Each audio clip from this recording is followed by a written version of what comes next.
mangeny raha ny vaovao izay voaray teraka resabe ihany ko maly ny resaka ohatrany hoe antso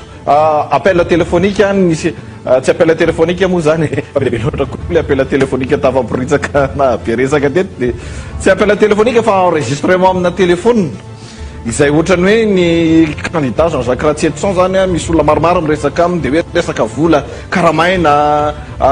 hoeny amin'ny 13 mai sisa de nivoiziny serasera samihafa moa izy ohatra amin'nomaly hoe io ara fa manakorotana mihitsy reo teo niveau collectif de candidat namaly ny nanatondra fanazavana andriamatoa Jean-Jacques Ratsetson raha am'ireo niveau collectif de candidat hoe nangataka fionana tamiko mihitsy fa milaza manana olona maro natevin-darina nietsika ataon'ny collectif de candidat ireto mercenaires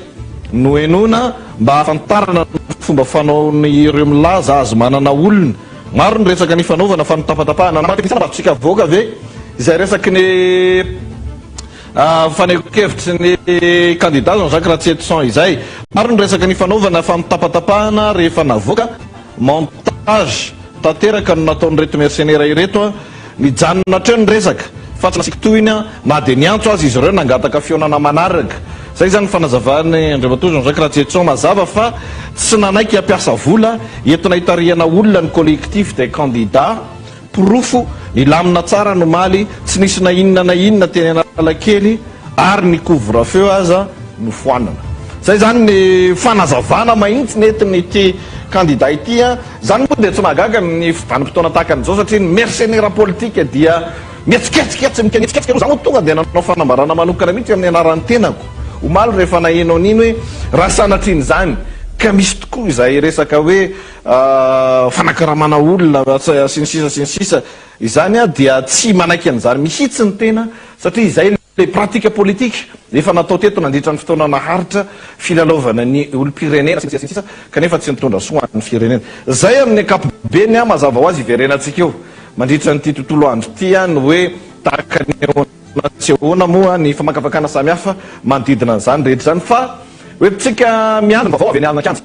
ary irisotsika ihany keo anatin'ny tena votoatiny iandrasana an'ireo namana samihafa ho amin'ny androany dia mandray ray aman-dreny betsika eto amin'ny plateau amin'izao fotoana zao tsy olokolopona fa isan'ny atao hoe ray aman-dreny vavolombelon'ny tantara ihany koa manam-pahaizana ihany koa tompona andraikitra samihafa rehefa nisahana andraikitra isan-karazany eto amin'ny firenena isan'ny atao hoe tsongon'olombolony amin'ny resaka fiarina na resaka toekarena andriamatoa Serge Zafy-Mahova misaotra anao ray aman-dreny aloha nanaiky namaly ny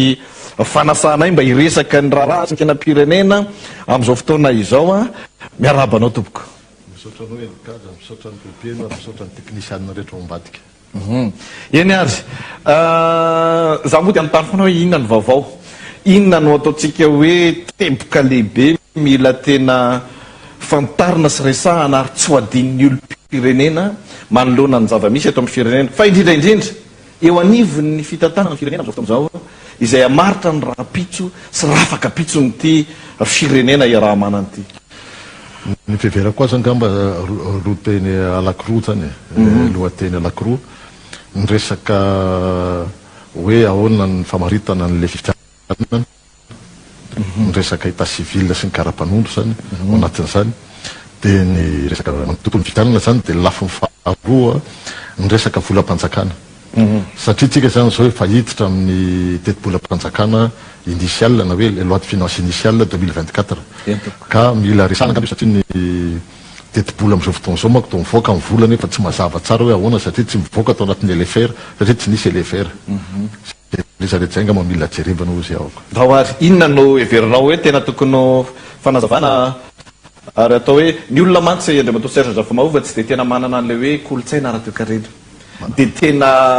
matetika any amin'ny resaka politika sy ilay manipulation politique anao mibatoerana fa hay misy teboka maro samihafa ihany keo mikasika ny fitantanan'ny gouvernement fitantanana ty firenena ty amin'izao fotoana zao zay mampiay aby eny any andriamatoa Serge Zafy-Mahova ny tsara fantatsika angamba de ny premier ministre no atsona hoe ordonnateur principal de crédit de ny panjakana rehetra koatran'izay na filoham-pirenena zany na ataotsika hoe reo ministre rehetrarehetra zao na ministre ny finance ary de atsona hoe ordonnateur secondaire de crédit ortsec midika an'izay zany raha vao resaka fitantanam-bola-panjakana mpanjakana zany dia ny premier ministre ny tompona andraikitra voalohany ary tsy afaka miala amin'izany ny premier ministre. Anisan'ny olana lehibe eto amin'ny firenentsika zany nanomboka tamin'ny tetezamita ohatra raha vao mihoatra ny roanjato tapitrisa ariary na 200 millions ariary dia tsy maintsy mandalo any amin'ny premier ministre sy any amin'ny président république. Io amin'izao fotoana izao efa mandeha amina brouette araka ny mandeha ny document zany mikatso amin'izao fotoana izao 200 millions ariary zany raha roanjato tapitrisa zany 1 milliard FMG zany. Tsisy dika reny izy amin'ny vola zany raha hoe ao aminatin'ny kitapom-bola mpanjakana zany resahana ary mahatonga blocage zany zay amin'ny bola mpanjakana. Anisan'ny mametram-panontaniana be dia be koa amin'izao fotoana izao tsy nisy ny LFR, nisy ny teti-bola mivoaka raisitsika zao nisy an'le 2 milliards ariary iny zany zao navoaka ho an'ny mpitandro filaminana dia mipetraka amin'ny fanontaniana hoe ahoana moa ny famohanan'ireny vola ireny satria be dia be zany zao ny vola tsy ao anatin'ny teti-bola mpanjakana satria tsika tsy nanao teti-bola mpanjakana fantsina. Rehefa tsy nanao zany tsika teti-bola mpanjakana fantsina tamin'ity 3 ity dia dikan'izay zany misy karazam-bola be dia be zay mivezivezy amin'izao fotoana izao tsy ara-dalàna ary tompona andraikitra an'izany voalohany premier ministre. Io zany tsy maintsy manazava an'izay izy rapitso hoe satria misy détournement ihany na tiany na tsy tiany misy détournement na finance publique anie zany rehefa tsy ao anaty loi de finance anie dia tsy azonao manitikitika an'io fa tsy hoe pitsipitsika aty sy pitsipitsika fanodikodiana-bola mpanjakana fanodikodiana vola mpanjakana zany na makany posiny na tsy makany posiny zay zany pitipihako zay. Ny olana lehibe mila tandrematsika mila mamoaka zany zareo amin'izao fotoana izao teti-bola mpanjakana 420 sy 2 RFI zany 420 sy 2 eo zany io zany tsy maintsy mandalo ary amin'ny antemeram-pirenena sy ary amin'ny antemeran-dolona fa ny antemeram-pirenena manokana zany tena tsy piako ny antemeran-dolona moa efa fantatsika hoe inona ny firena misy eo fa le fipetraky le izy zany mila fitandremana io satria amin'izao fotoana izao mazava be zany fa hoe amboletra le gouvernement aloha le ao anatin'le hoe le fiaraha-mitatana dia mety misy légalité angamba satria hoe ny HCC ny namoaka an'io fa tsy légitime mihitsy io tsy légitime io ary le légalité zany mbola discutable zany. Anisan'ny olana lehibe eto amin'ny firenentsika ny fitsarana avo momba ny lalam-panorenana na hoe HCC haute cour constitutionnelle zay miopy foana zay mahatonga ny fiara-pefy nanomboka tamin'ny razambe an'io HCC io. Ny razambe an'io HCC io dia natao hoe Conseil supérieur des institutions. Tamin'izay fotoana izay zareo nahita n'le hoe famondrana ny plein pouvoir tany amin'ny filoha non tamin'izay fotoana izay général Ramanatsoa dia rehefa avy eo nisy indray rehefa avy eo taty aoriana famindram-pahefana samihafa tsy ara-dalàna. Ao anatin'izany raha raisitsika tsara ny resaka hoe ny empêchement professeur Zafy ohatra lalàna 3 na 4 tsy vita soniny natonga le empêchement coup d'état constitutionnel iny tamin'izany efa nisy coup d'état aty aoriana mbola be dia be arak'izay ary d'ailleurs no le filohan'ny HCC amin'izao fotoana izao tao anatin'izany haute cour constitutionnelle zany ary professeur Zafy nanendry azy tao anatin'ny haute cour constitutionnelle nefa hitatsika zany ny zavatra ataony rehefa avy eo aty aoriana. Ny raisitsika koa raisitsika zao tamin'ny faraparany reny le ataontsika hoe pacte de responsabilité tsy ao anaty lalam-panorenana anie zany dia tokony mba mangingina ela angamba le filoha lalam-panorenana tamin'ireny fotoan'ireny nametraka an'izany fa tsy hoe miteniteny an'izao sy miteniteny an'izao ary satria hoe kabary tsy valiana ny azy. Dia hitatsika koa amin'izao fotoana izao le momba n'le hoe any namena ny fahefana ny gouvernement ny tena marina anie tokony niala zany tokony teny ny HCC hoe satria tsy mety mandray ny andraikitry ny maha-filoham-pirenena mpisolo toerana azy a ny filohany antemerandolona dia asorona izy zany a amin'ny mahafilohany antemerandolona azy a dia ny antemerandolona mifidy filoha vaovao. Zay zany tokony procédure natao. Fa le izy a coup d'état natao namena ny premier ministre fahefana. Dia eo le olana le premier ministre koa nefa mbola avava koa miaratsiny amin'ny teny an'izay hoe ohatran'izay hoe tenina tanora ohatran'izay hoe avava satria rehefa indray izy tamin'ny afaky maly raha tsy diso ny teny tany amin'ny tao amin'ny radio-pirenena dia nandraondraona tao izy a hoe ny raha mifanazavany zany dia hoe ny ray aman-dreny masoteny ary façon tsisy tsolana ao anazy zany na miteny na tsy miteny le ray aman-dreny amin'ny tonga zany dia afoeziko ny zavatra nyteneniny a fa ho anazy ozy ny CNI ihany ny mahazo miteny ary mahazo mamory olona na sy nitsindrim-peo tsara le hoe famorena olona hoe fitadiavana vahaolana hoe ka nareo menakavy ane tsisy légal hoe légal mety légal nareo satria nareo mieritreritra nareo légal fa nareo de façon tsy légitime ntsony a ary légalité anareo rehetra mipela hoe légal ane ny CNI fa le problème le CNI légal io a mandrakotra an'io a dia ny olona anatin'ny fitondram-panjakana ohatran'izay koa ny HCC légal ny HCC fa mandrakotra an'io a ny olona anatin'ny fitondram-panjakana. Ary rehefa mijery tsika ny rapport ny communauté internationale Union européenne SADC sy ny karazany a taoriana ny fifidianana 2024 tsindrim-peo manokana hoe tokony ravana ozy ny HCC tokony ravana ny CNI a ary zavatra fahany daholo be hoe fanekeny daholo be ny tokony atsangana zany nefa nataony zareo efa ely fa tsy anjara amin'ny communauté internationale kosa mitsikera hoe tokony miditra transition na tsy miditra transition resaka samy malagasy zany hoe zany misy tsindrim-peo alakironga matiako tsindrina amin'izay ny fitondrana ny ray aman-dreny amin'ny FFKM sy ny communauté internationale tsy adidiny zareo ny teny hoe misy tokony misy transition ve sao tsy tokony misy transition eto Madagasikara. Ny communauté internationale efa manaiky hoe ny FFKM mandamina ny raharaha eto amintsika efa eken'ny communauté io leadership ny FFKM io dia ao anatin'izay leadership ny FFKM zay a tsy adidiny zareo ny teny hoe tetezamita ve sao tsy tetezamita fa anjarany ao anatin'ny latabatra boribory miteny mazava hoe inona ny position an'zareo izy 13 zany tsy hanavahako izy 13 tsy hanavahako rehefa aveo rehefa misy mieritreritra hoe tsy araky vora amin'ny sasany anazy zay rapitso zany anie efa niainana teto efa niainana teto hoe namory ny ray aman-dreny FFKM tato amin'ny falidata ny mena tamin'ny 7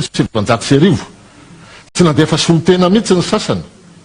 rehefa aveo dia ny dinamika dia reny fatatsika fa niova ny fitondram-panjakana isaky mianatra ny ray aman-dreny ohatran'izay koa ny fahatsoana nataon'ny filoha teo aloha tamin'ny taona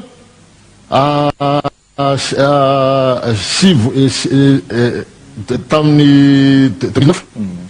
2009 hoe rehefa atsony izy mivory a dia modina dia efa solotena kely tany amin'ileo intsy dia rehefa lasa izy midikodiny raha Madagasikara dia tsy mahay mieno a dia rehefa reny ny vokany le olana ane zany eto amintsika ny tika tongavana dia tsy fahaizana mieno io tsy fahaizana mieno io tsy fahaizana maka lesona ao anatin'ny tantara zay tsy fahaizana maka lesona anatin'ny tantara zay a mahatonga hoe dinamika avy any amin'ny arabe foana mifandehana satria le mpitondra sady jamba amin'ny marenina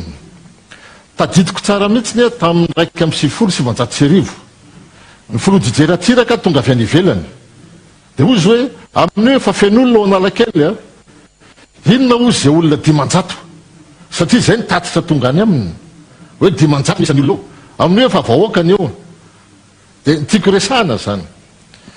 le mpitondra zany a mahagaga mihitsiny misy aretina ve ny mpitondra malagasy alakiroa eny angamba tsy tatitra ny aretina teto a ny filoha Jafy Albert dia ny filoha Rajonary Mampianina reo ihany ny hitako hoe tsy tratra n'le aretina fa ivelan'izay na ny filoha teo aloha le vao niala ary a atahorako tratra n'le aretina miala tsiny a hoe filotelo zany zao tratran'le aretina efatra akory tratran'le aretina tamin'ny fotoan'androny ka le izy zany le tsy fahaizana misitona ny tantara zay anisan'ny lesoka lehibe eto amin'ny firenena le tsy fahaizana mieno ny andanina rehefa mitondra mieritreritra fa hoe ny tena rery mahay milalao le olana koa ianao ane nanana expérience satria ianao ary ane tonga tao amin'ny fitondrana à travers na mouvement de tonga tao ianao fa magaga rehefa avy eo rehefa am'le fitondrana ianao lasa tsy hainao tsony maka an'izay lesony zay fa ao koa moa zany le mpanasoaso le mpisafosafo mpisolelaka kiraro de reny zany laza hoe io président zao fa zao fotsiny ambateniko ity sahako tenenina satria ny teneniko tany moa manentsika olona rehefa resy fa zay sy andriamatoa Serge Zaratera niona tamin'ny Flora Valomanana tamin'ny 1er décembre 2008 niona taminy zay filoham-pirenena mbola matanjaka izy amin'io zay manazava aminy hoe izy zany nampiantso satria hoe misy an'le lalàna momba ny antoko politika ozy tika amboarina fa move nareo mirahalahy afaka manampy ahy eny ozy zany zay fa misy condition rehefa mipetraka ve le lalàna io vonona ave nao amerina ny élection législative ka zay antoko mandresy de tendrenao ho prime ministre na mpanohatra izy na tsy mpanohatra de ozy zay voalaza lalàna tamin'izany oui de ozy andriamatoa Ravalomanana taminay mirahalahy za ozy tsy tonga de ame an'le izy akeko ozy le izy fa tsy tonga de ameko tanteraka le izy fa anjaranjareo ozy mahay miresaka de rehefa avy eo azo atao zany de niaraka amin'ny fanampy ary zay ny teny tamin'ny andriamatoa Flora Valomanana azavy moa fa filoham-pirenena izy amin'io fatantsara zany tantara zany raha mihaino izy zao de zao ny teneniko tamin'ny andriamatoa Flora Valomanana androano zay sy andriamatoa Serge miarabanao ary miresaka aminao raha pitso zay afaka enibolana zay sy andriamatoa Serge Zaratera mbola iresaka aminao fa ny namanao reo amadika anao satria ianao aongan'ny olona tamin'izany fotoana zany 1er décembre 2008 antany président Ravalomanana tsy nisy an'izany ny resakay hoe fa ianao aza fitahany namanao fa avereny ny législative rehefa mipetraka ny lalàna vaovao momba ny antoko politika de zay mandresy eo ataonao prime ministre tsy nanaraka izy fatatsika ny tantara ny andriamatoa na andriamatoa Erajoana mampianina koa reny nisy resaka ohatran'izany nanazavy zay hoe zao ny tokony alefanao fampiavanam-pirenena alefao le fampiavanam-pirenena avy any riva okana Antananarivo sy manodidina sabotsy 7 oktobra 2024 ny fotoanantsika ampy folora maraina miaraka amin'ny collectif des candidats mila fifidianana madio mangarahara ary ekeny rehetra isika aoka izay ny barofo amin'ny lalàna miaraka anao akanjo fotsy isika ho mariky ny fiarah-mientana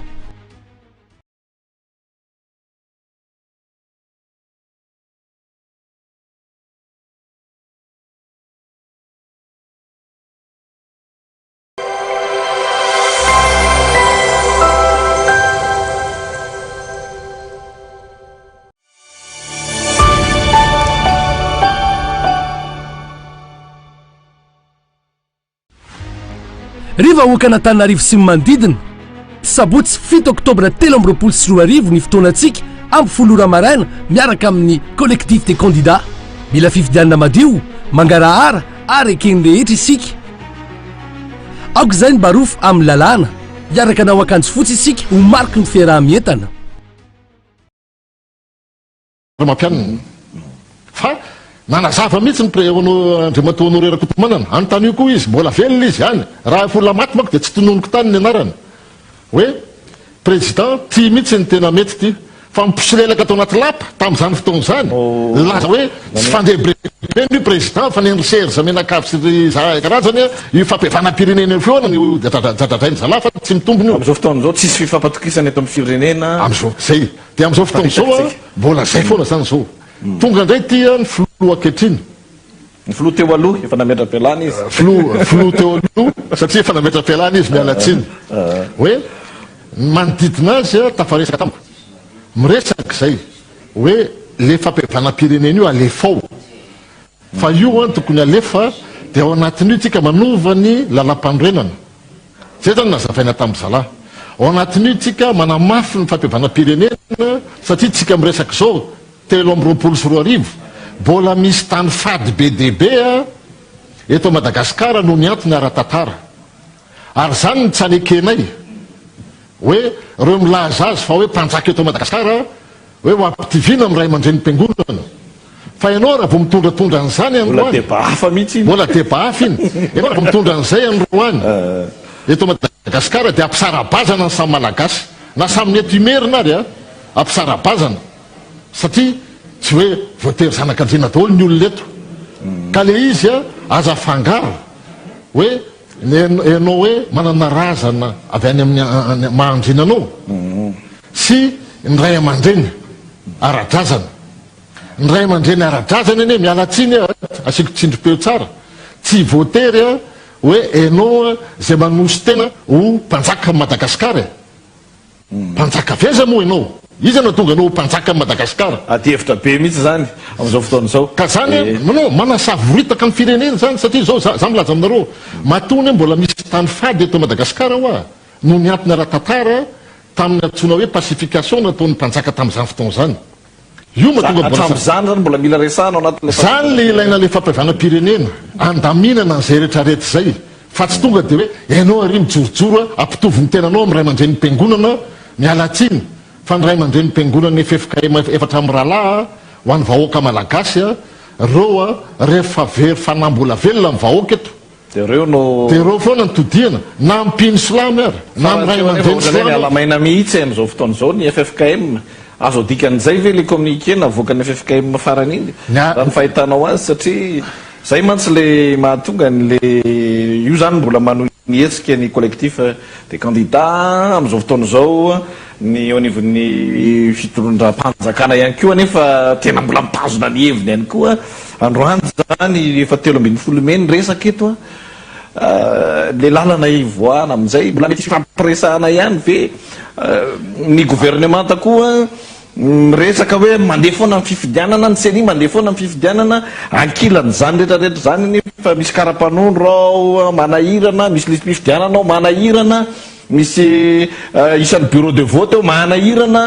zay le tsy fifampatokisana efa tafapetraka amin'izao fotoana izao makaiza zany sekretera matao serge zafao le izy angamba ny ahy tena tsotra ny ray aman-dreny FFKM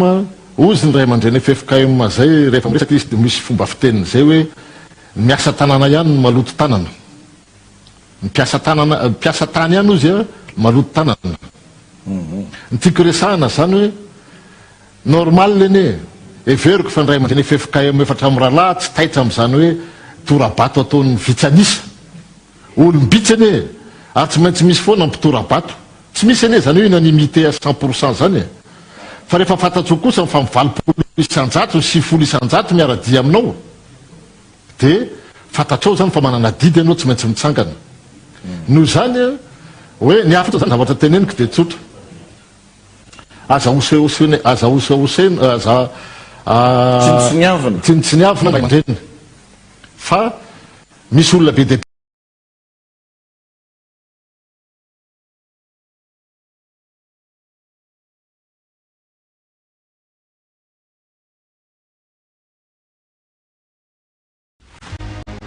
riva hoakan'Antananarivo sy ny manodidina sabotsy 7 oktobra 2024 ny fotoanantsika ampy folora maraina miaraka amin'ny collectif des candidats mila fifidianana madio mangarahara ary ekeny rehetra isika aoka izay ny barofo amin'ny lalàna hiaraka anao akanjo fotsy isika ho mariky ny fiarah-mientana riva hoakan'Antananarivo sy ny manodidina sabotsy 7 oktobra 2024 ny fotoanantsika ampy folora maraina miaraka amin'ny collectif des candidats mila fifidianana madio mangarahara ary ekeny rehetra isika aoka izay ny barofo amin'ny lalàna hiaraka anao akanjo fotsy isika ho mariky ny fiarah-mientana riva hoakan'Antananarivo sy ny manodidina sabotsy 7 oktobra 2024 ny fotoanantsika amin'ny folora maraina miaraka amin'ny collectif des candidats mila fifidianana madio mangarahara ary ekeny rehetra isika aoka izay ny barofo amin'ny lalàna miaraka anao akanjo fotsy isika ho mariky ny fiarah-mientana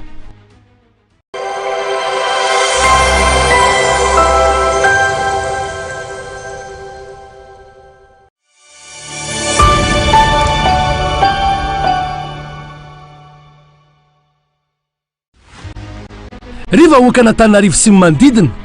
sabotsy 7 oktobra 2024 ny fotoanantsika amin'ny folora maraina miaraka amin'ny collectif des candidats mila fifidianana madio mangarahara ary ekeny rehetra isika aoka izay ny barofo amin'ny lalàna miaraka anao akanjo fotsy isika ho mariky ny fiarah-mientana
lahady valomars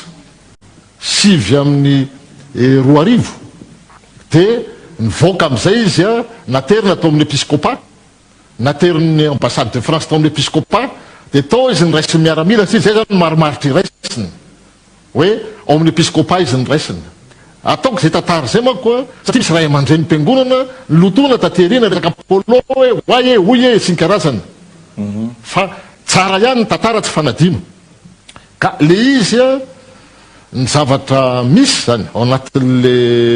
fipetraky le izy dia hoe nanomboka teo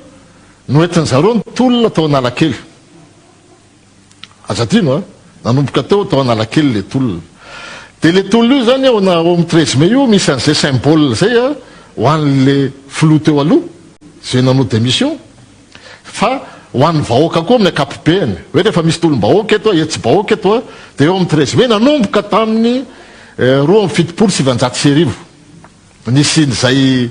ataontsika hoe symbole zay zany efa nisy ary ane tany aloha raha tsy diso a mois de mai zay nisy ohatra nisy fietsehana zay a tany aloha be tany fa dia nanomboka teo zany a nandeha teo rehefa aveo ny Hervelona, nandeha teo rehefa aveo nietsiky ny mairana Tananarivo tamin'izay fotoan'izay koa nanongana ny filoha Ratsiraka, dia misy an'izay symbole zay zany. Le izy a samy nakalesona angamba daholo be, satria hitako zao hoe tsy tonga dia manao forcine hiditra ao Analakely ny candidat, satria ny stratégie manko hatramin'izay dia hoe manao forcine fa mila misy raha latsaka, dia iny rehefa avy eo créer an'ilay dynamique. Fa tamin'ity aloha tamin'ity niova le stratégie. Hitako hoe misy fahendrena le stratégie satria lasa aloha karazana manao sensibilisation zany no fijeriko an'le stratégie. Dia rehefa avy eo fijeriko azy ho raisiny zareo azy eo zany Analakely Rapitso, le Rapitso resahako tsy hoe rapitso fa fomba fiteny le hoe rapitso arakaraky ny vanim-potoana. Fa le izy angamba inona moa mahatonga an'io resaka fifidianana. Zay indrindra. Fifidianana anie ny olana androany. Le olana amin'le fifidianana eo amin'ny tsika miresaka androany hoe rehefa nanao recensement zany a ny CNI dia mahery ny 1.5 tapitrisa ny vahoaka no hoe ifidy zany. Ohatrohatran'izay zany no filazan'ny CNI azy. Dia misy olana voalohany. Ny olana voalohana tamin'ny 9 oktobra 2024 namoaka ny conseil des ministres, filan-kevitry ny ministre hoe ny fanaovana taratasy état civil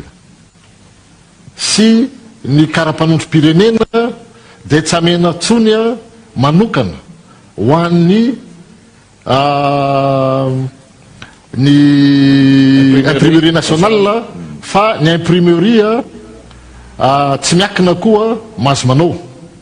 Le imprimerie tsy miakina nefa olona anaty fitondram-panjakana Alakiroa. Imprimerie an'zareo manao an'le izy. Manao an'le karapanondro. Manao an'le karapanondro sy le état civil. Le taratasy zany anaovana ny état civil. Sora-piakonana sy ny sisa. Hoan'ny sora-piakonana sy ny karazany. Olona zany satria zao tsy fantatra ny isa nataon'zareo. Tsy fantatra. Tsisy mahafantatra. Fiosirany karapanondro. Ahoana moa fipetraky le numéro zany miainga avy any amin'ny imprimerie nationale. Satria le karapanondro iny misy numéro fanaraka. Numéro de série. Misy numéro de série. Ahoana tsara moa zany numéro satria misy imprimerie Alakiroa hafa zany nanao. Zay imprimerie ny olona ao anaty fitondrana. Ao anaty fitondrana ary tsy piako zay. Nanomboka rehefa ataony recensement tsika vahoaka malagasy tamin'ny faran'ny volana may teo. May teo tany efa misy 1.30 tapitrisa ny vahoaka malagasy. 1.30 tapitrisa. 1.30 tapitrisa.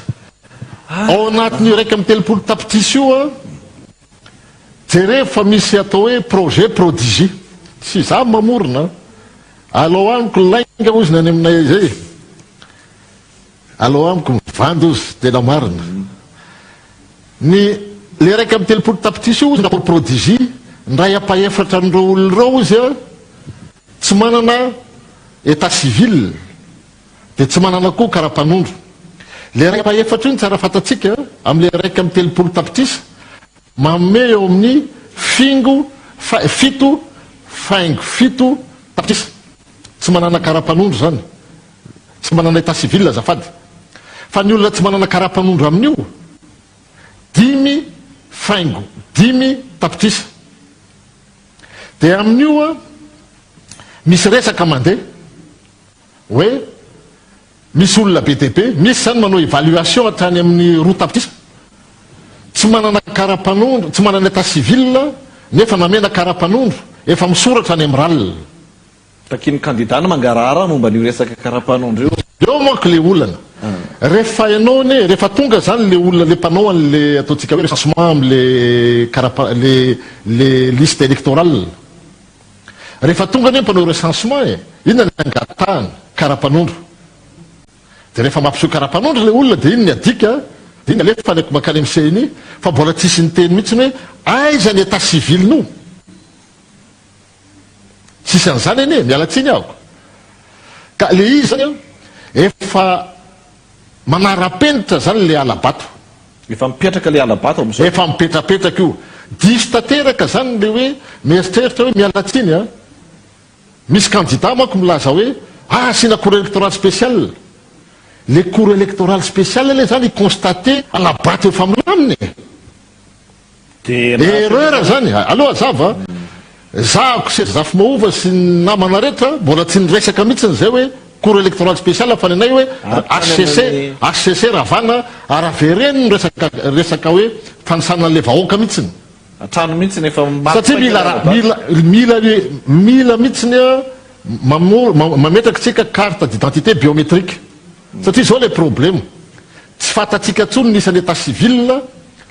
sy nisan'ny karapanondro miparitaka eto amin'ity tanàny ity hitanareo zao misy olana lehibe a namoaka koa liste ny CNI voaingana eo amin'ny 27 000 mahery a eo amin'ny 27 000 mahery a nisany bureau de vote lazainy CNI 19 340 a nisan'ny fokotanin'ny CNI fa nisan'ny fokotanin'ny intérieur tsy 19 340 a ny fokotaniny any amin'ny inona resto ary amin'ny ministère finance sy budget zay a tsisy mitovy tsy mitovy ny any intérieur sy ny budget mitovy fa ny CNI hafa kely 19 340 tsy fantatra hoe avy aiza io dia nasiny zareo zany a 27 000 mahery a nisan'le bureau de vote dia zao le olana maninona rehefa mamoaka indray izy rehefa avy eo hoe 2 tapitrisa mahery kely a 2 tapitrisa latsaka kely eo ny tena marina nisan'le mpifidy maninona tsy nataony zareo bureau de vote par bureau de vote fa natao nataony zareo mitambabe fotsiny a dia korotaniny zareo zany a le fizotran'le izy fa tsisy zazakely ane tokory hoe manipulenareo e le alatra zany a de toutes les façons ny ao anatin'ny HCC ne olona ny andaniny misy fady zany eo nalana vavy ny sasany a ary amin'ny fitondrana ary amin'ny ilany ary sasany misy SG na ministère sasany misy an'izao sasany misy an'izao zany hoe izy mivadiny zany raha milatsaka hoe zany dia miaraka verse izy miaraka hosahirany dia mazava ho azy izy angalatra ohatran'izay koa ny ato amin'ny CNI efa fantatra ny hoe ahoana firekl'izy légal ane le izy satria manaraka ny lalàna amin'ny fomba fanendrenandreo olona reo fa tsy légitime reo satria le alabato efa manangasanga any a ny alabato zay resahako zay ka raha ianao anao cour électoral spécial dia mety tafarotsaka anaty fandrika ihany tratra anaty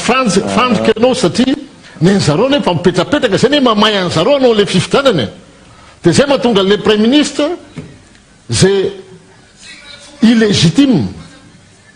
ary mananao coup d'état constitutionnel natonga azy ho chef d'état par intérim hoe may mihitsy hoe tsy maintsy mandeha amin'io lalanyio ianao ne tsy légitime tokony dia le izy a mahaiza ihany indraindray ba mangina fa lasa sahirana indray ny olona ohatranay inona zavaiko tsara le izy ny olonanay manko zany taizan'ny président Zafy Albert zay dia zay a tratrany lacrymogène zay tamin'ny andriamatoa Didier Ratsiraka rehefa miverina izy a rehefa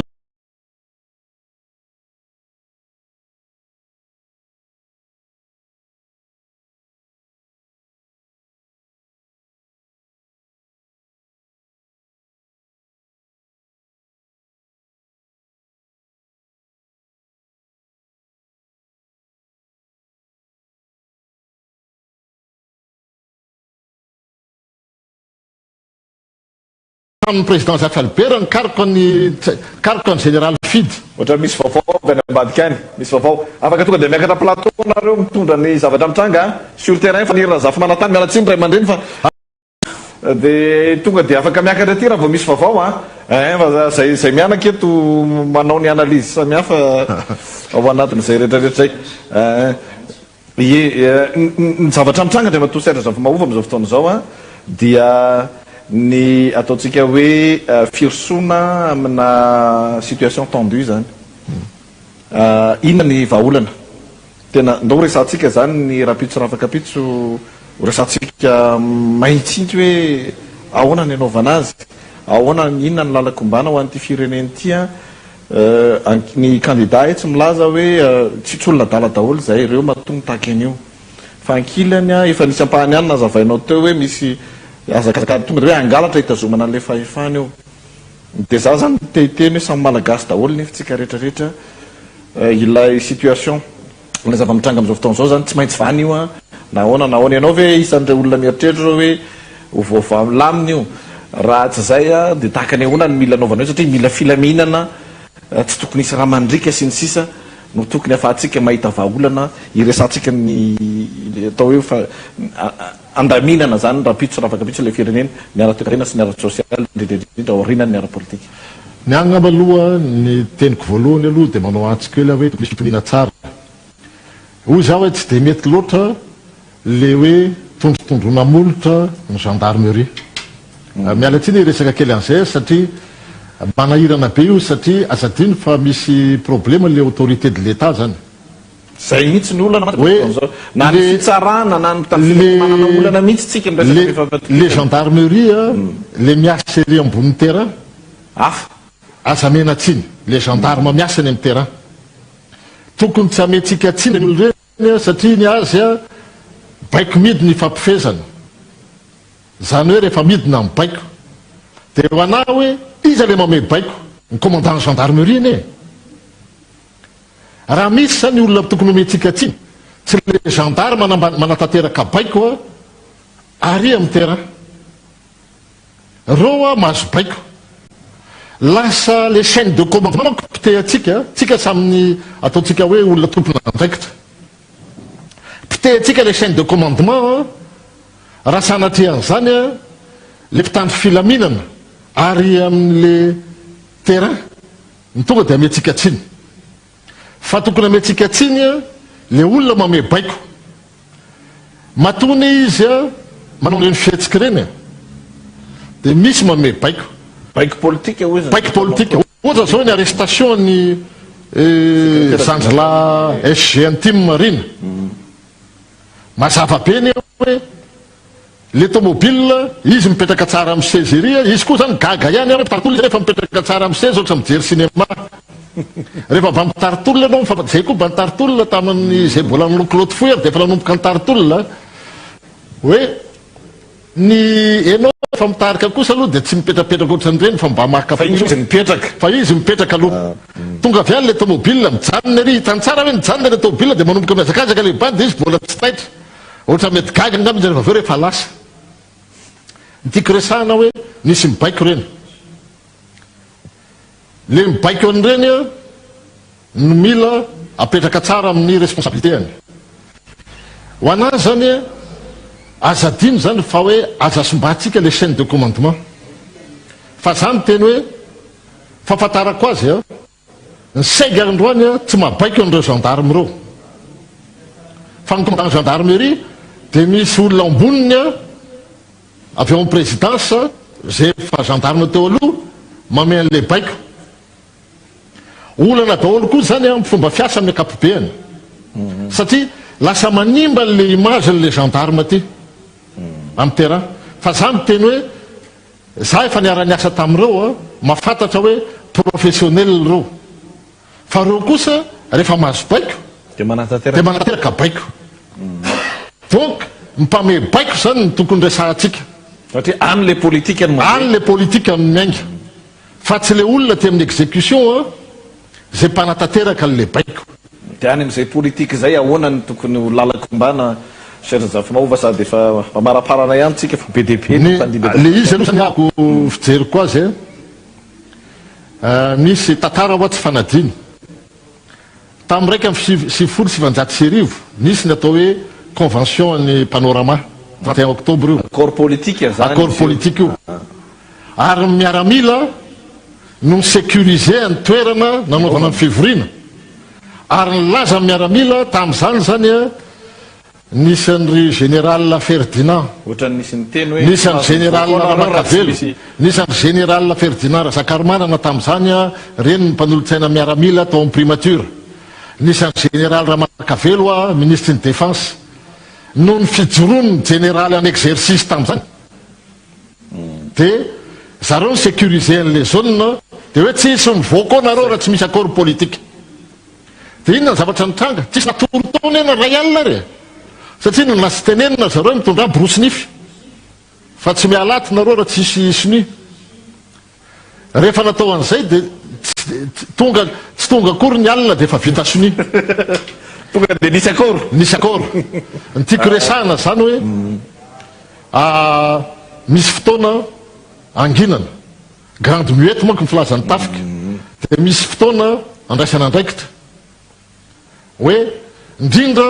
rehefa feno tsy fanararan-dalàna na fisily le gouvernement tafiara mitatana ary aloha azavy zay e ny fifidianana sy le gouvernement tafiara mitatana sy fifidianana am'izao fotoana zao olana lehibe hoe inona izy mifavalotsika ne de ny fahantrany e fahavalitsika de ny famakina toka hoe vakitrano tately afadrakotra nanaovana amin'ny Madagasikara zany rehetrarehetra zany ny fahavalitsika fa tsy malagasy samy malagasy akory a mifampifavalo na de ataotsika hoe misy am'izao fotoana zao mety hoe lasa vazaha izy arataratasy fa mbola mijanona le izy malagasy raha e fa le arataratasy zay koa nefa mitondra azy a satria iny ara-dalàna iny ara-dalàna iny satria iny choix personnel iny e enao tainao an'le izy arataratasy any a de choix-nao zay de assumenao koa ny choix-nao fa io a samy tokony samy mandray ny andraikiny zany ny tsirairay zay fa ny lalàna ny firenena tsara tatana sy ny tany-tandalàna tsy maintsy erovana na inona na inona fipetrany sotra indrindra rehefa to Serge Zafamova mazava be zany accord politique zany tsy maintsy lalana andehanana raha ny fahitanao azy tsy maintsy misy fampiresahany za tsy milaza hoe le anarany angamba tsy hoe na accord na convention iny na fampivana iny na inona izay anarany ihany anarany fa le izy a ny resaka malagasy samy malagasy a zay ataony ray aman-dreny eo amin'ny FFKM no everiko fa mila toanana ary joronony olo-pirenena na civil na miaramila tonga saina makasitraka indrindra orairay mbola misy maromaro mihitsy zavatra tianao resana fa tapahako ianao fa tsy azosika mpandeferina ny actualité sur terrain misotratsika moa izy ny misotra ny radio rehetra zany fa iveriko fa fiverenana kely amin'ny tantara koa afantaran'ny tanora hoe zay zavatra efa niainana io a ary everina vanfa hoe samy manana fahendrena na ny andaniny ny any akilany a na reo tsy miteny koa fa tsy rehefa hoe tsy miteny koa ne de manaiky zay le tena tokony tandrema eny ary ifandimbiasana ny toeraneto a misotranao ray aman-dreny Serge Zafamahova mitondra an'izay faneho-kevitra samihafa izay a tafiditra tsara ao anatin'ny atao hoe zavatra tokony ho fantatra maromaro satria miserina tantataritsika niresaka ny zava-misy ihany ko amin'izao fotoana zao a fa mierimberina matetika ny hoe olana foana no mitranga eo amin'ny firenena raha toka ny olo-pirenena tsy mahalala ny tantara ary isan'ny famakafakany fanentina tetiny hoe ny finiavana anovan'ny tantara dia mamotika ihany koa le firenena raha vao mivilana le izy a de zava-dehibe ny ataotsika hoe firesahana ny zava-misy ankehitriny miainga avy amin'ny izay zavatra efa nitranga satria ny taranaka tiorina indrindra isika ataoko hoe isika na tsy ao anatin'ny tsony ary ny tena nefa zay koa efa ny 7 taona mahery a fa ny taranaka 3 taona amin'izao fotoana zao a izay atao hoe tsy malala zany rehetrarehetra zany dia mila mahafantatra fa nisy zava-nitranga mila kanalesona teto amin'ity firenena ity na manafanirina zafy manatany tonga de omeko fitenenana ianao a tahaka ny ahoana ny vaovao samihafa aloha ambadika ao a ny sary sy ny sisa aloha tsy fantatro inona daholo nefa disponible ao a fa dia misy vidéo tena kianja ny vaovao samihafa moa zany am'izao fotoana zao a dia maromaro ihany misy fanambarana be dehibe ihany koa misy faneho-kevitra samihafa natoerana maromaro a mitsika miteny zao a ny mpitandro filaminana manao patrouille moa zany no efa tena hoe misongadina aiza aizy tsika ho an'ny mpanao gazety ary fidramanandray be koa efa eto amin'ny plateau na manasira tolo-janahary ihany koa efa io a tsy maintsy ho avy eto ihany koa izy fa fandimbiasana moa ny toeraneto ny sur terrain rehetrarehetra zany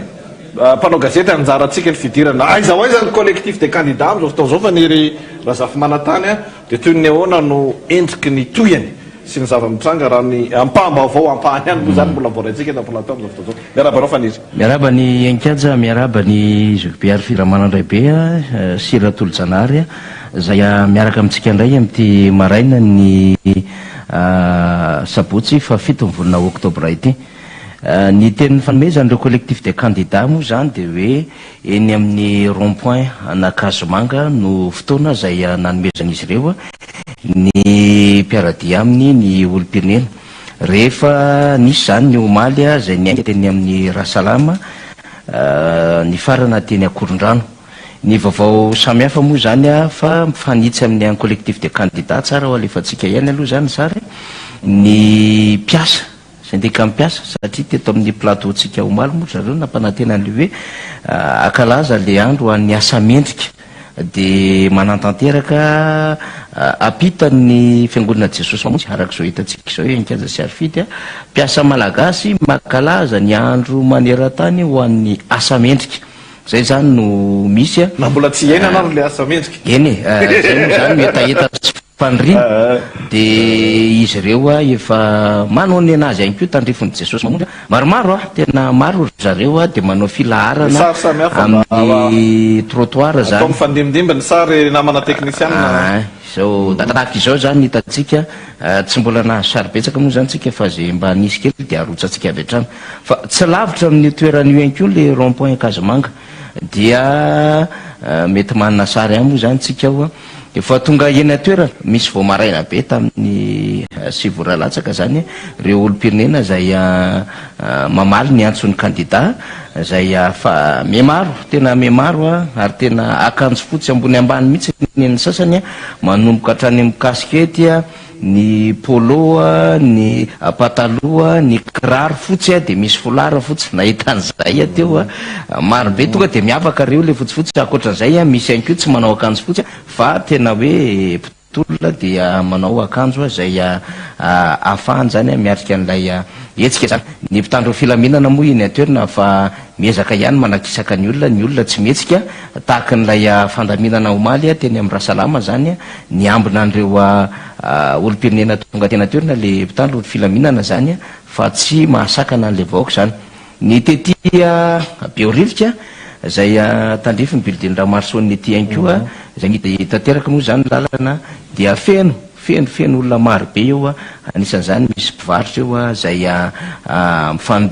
mifandona hevitra amin'ny mpitandro filaminana misy olom-pirenena maro be ihany koa zay tsy makasitraka le fihetsika fanidina lalana zany sy le hoe anaovana sakana zany miditra any amin'ny toerana zareo maly sy vakomaly hoe na misy aza mifanekevina dia afaka mivarotra izy tsisy manelingelina mihitsy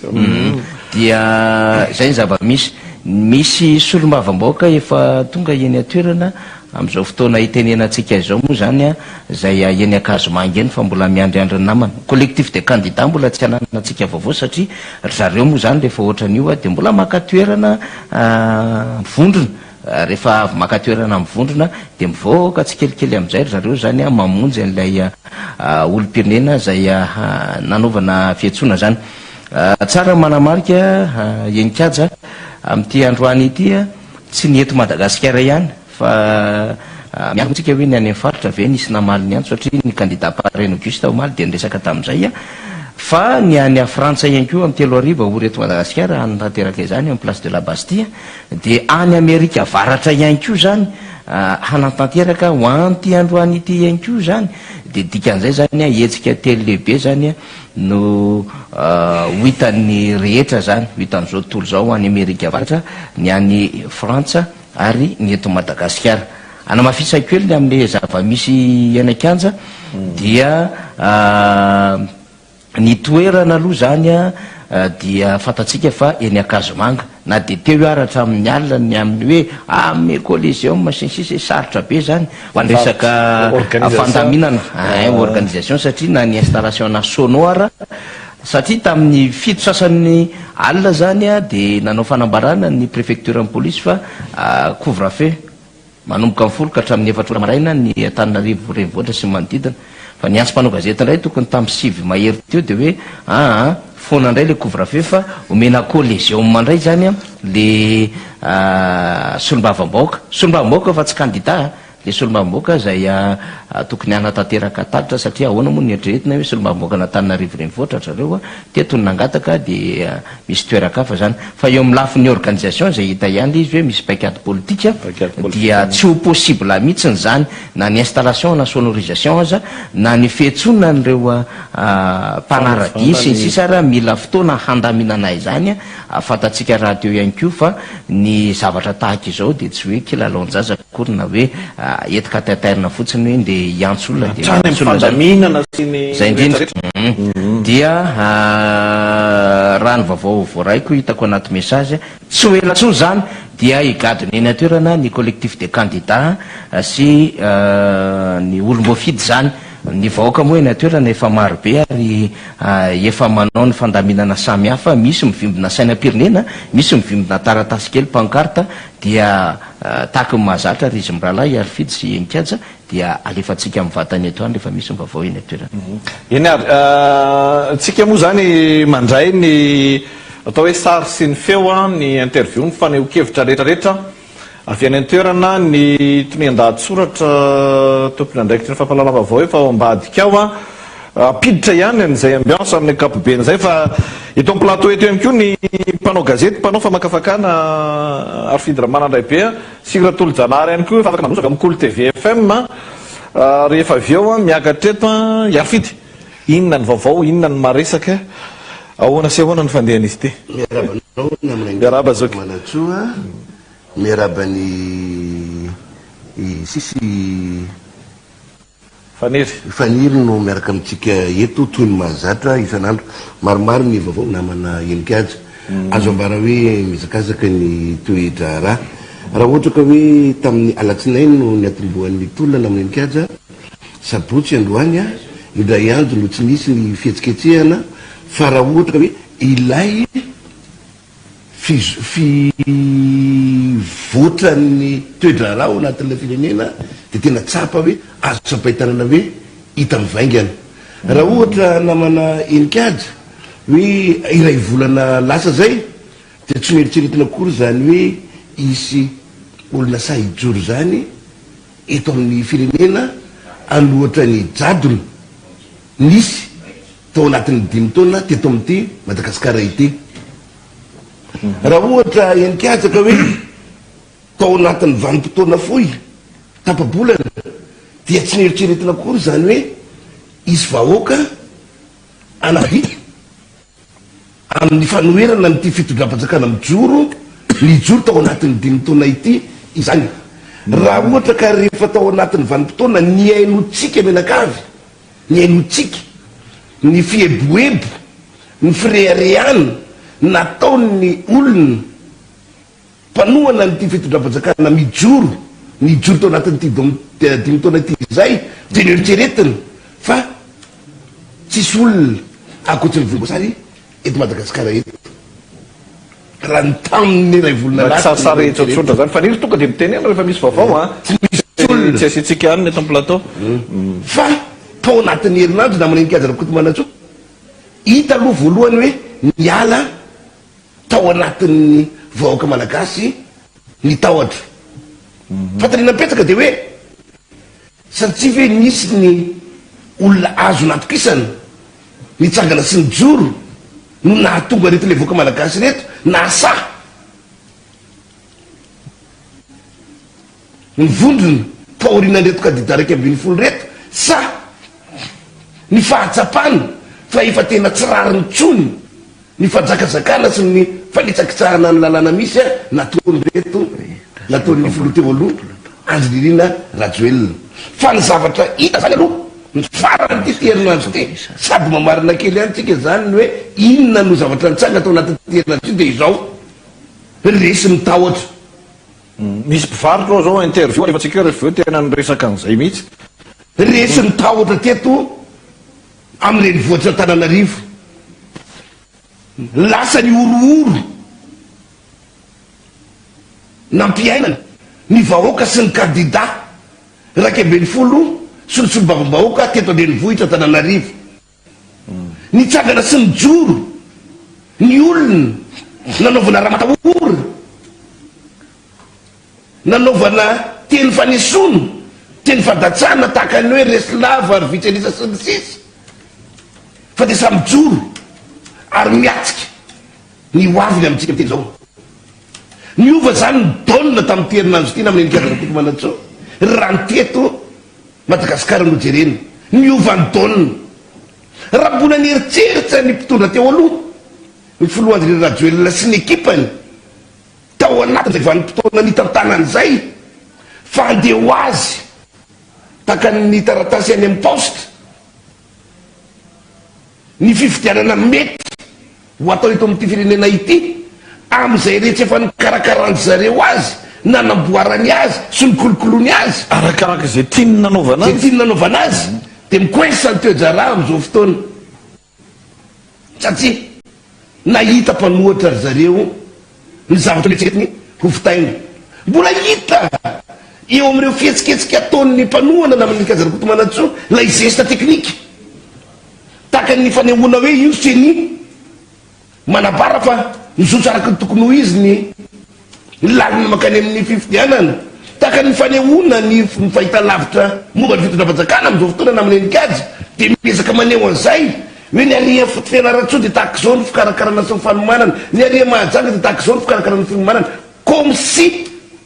tahaka ny hoe tsy misy zavatra mitsanga hafa eto amin'ilay tany sy ny firenena. Misy zany amin'izao fotoana koa fiezahana na amin'ny enikazana Kotomanantsoa hanakona hoe misy evy hafa vaovao ane eto amin'ilay firenena fa tsy ny loko loranjy itsony. misy dynamique vaovao nety candidat le collectif ao anatin'ireo candidat raiky amby folo reo na dia atao aza na amin'ny enikazana ny fanehoana zany fiezahana hanasarapazana an'ireo, ny fiezahana hanapatitaka an'ireo dia ny zavatra hita dia zao nyrahiny reo. misy attaque personnel koa atao amin'ny tsirairay mazava loatra tahaka nanaovana ny filohan'ny ARB Andro Nobel dia tena hita mihitsy hoe attaque personnel amintsika miteny zao na amin'ny enikazana Kotomanantsoa dia zavatra hita dia tsotra ny hitambarany rehetra zany a to anaty terinandro ity zany ny candidat tena amby folo dia hoe tsisy miala fifidianan'izany eo nizaniza tena amby folo isa hoy aho ny hitambarany rehetra candidat tena amby folo dia hoe aso io fifidianana io alefa so io fifidianana io fa tsy hoe aroso akory amin'ny daty ny fanomezana tsisy mitsasaka an'izany koa io na anakiray arany fahitanany kabarin'izy rehetrarehetra ireo fa kosa ny tsy hitabaran'izy rehetra dia zao ny raiky amby folo dia milaza hoe ataony fifidianana fa mialodidina anatin'ilay fifidianana dia dao losa sana ny vilia eo ilay izy namana enikajy andao aloha hosasana ny lovia, andao aloha diovina ny fitaovana fa misolitika be efa nisy sisany tamin'ny valobeny folo sy roa arivo efa misy lomotra tamin'ny sisa tamin'ny valobeny folo sy roa arivo diovina aloha reo dia adotsika hiara iroso efa masaka ny nandro rehefa masaka ny loomby tao hiara iroso tsika menakavy io no tsy hitovizana tsetona amin'ny enikazana Kotomanantsoa, io tsy hitovizana tseto voalohany tsy fitovizana faharoa zavatra tsotra nanomboka tamin'ity herinandro ity dia hita hoe aya mbola velinao ampon'ny malagasy ny antsoina hoe nationalisme, hay mbola miredareda ao anatin'ny malagasy ny fitiavana zay antsoina hoe tanindrazana tany amin'ny fandesen'ny bariana amin'ny enikazana Kotomanantsoa no nahita ny voaka malagasy farany namoaka saimina pirenena zany ary tamin'ny enina amby roapolo volana jona farany teo dia nyeky vava tsika amin'ny rahalahy fa ny trano toeram-piasam-panjakana ihany no nahitana saina pirenena fa mitsika miteny zao dia mivoaka Irakinarabe ny sainam-pirenena midiko zany fa tsy mata ao am-pony voaka malagasy ny sainam-pirenena ary de nitsangandreo nanapo kandida raiky amby folo milaza fa tsy mila kandida vahiny, tsy mila kandida vazaha Madagasikara. Raha no eritreretina foana ary nataony ny anatsotsotra azy hoe ina nidiran'izay resaka vazaha sy tsy vazaha zany aloha izy rotsaka ty tam'ty farany terinandro ty tam'y terinandro ty nahitana ihany koa namany enikazarakoto manatso.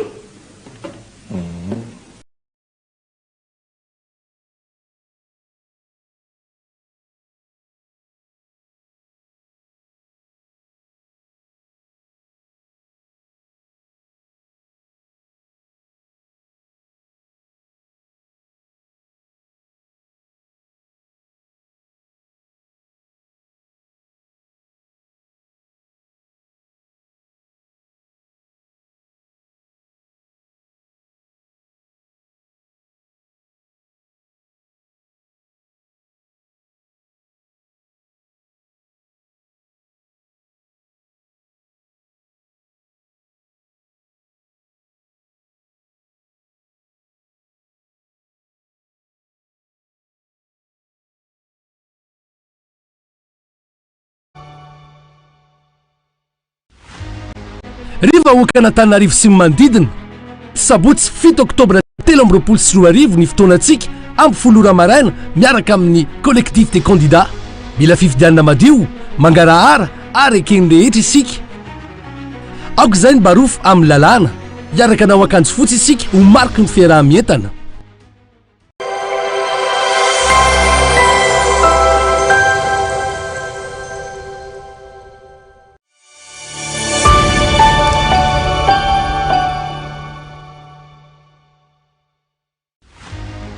Riva Hokan'Antananarivo manodidina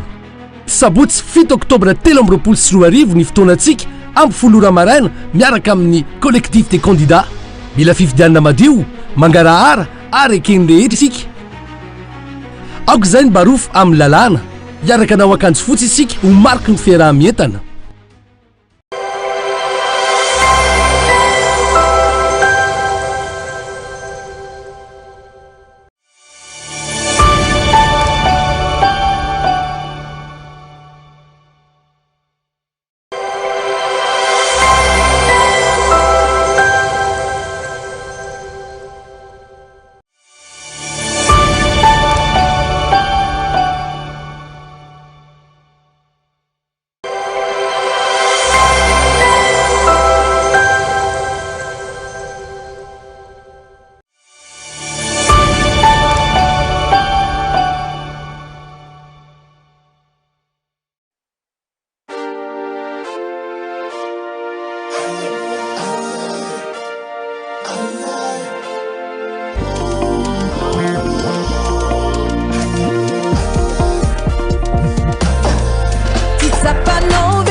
Milami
eny ary tompoko lasy tompoko vavy amin'ny folora mahery 2 minitra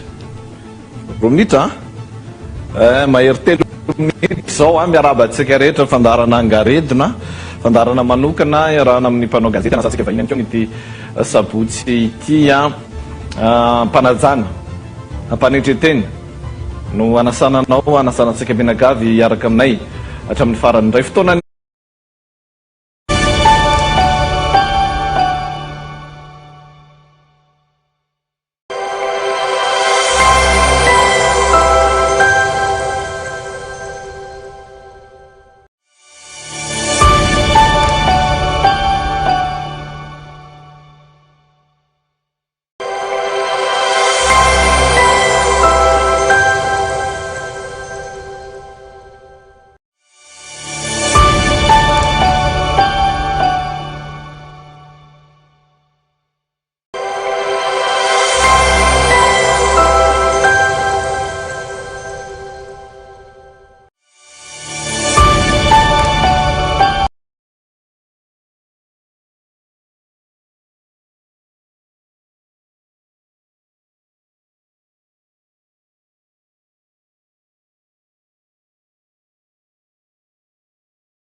Salut. Je suis François. Oui, oui. Ah non, juste à côté. Qui c'est dit au rond-point. Ok. Ok. Zay momba ny sur terrain sy Ratolo Janary famakafakana oentin'ny mpanao gazety ary fidramana ray be eo ho arahantsika ihany ny fivoaran'izay rehetra zay rehefa avy eo zany sy manao ana inona ny vaovao miarabanao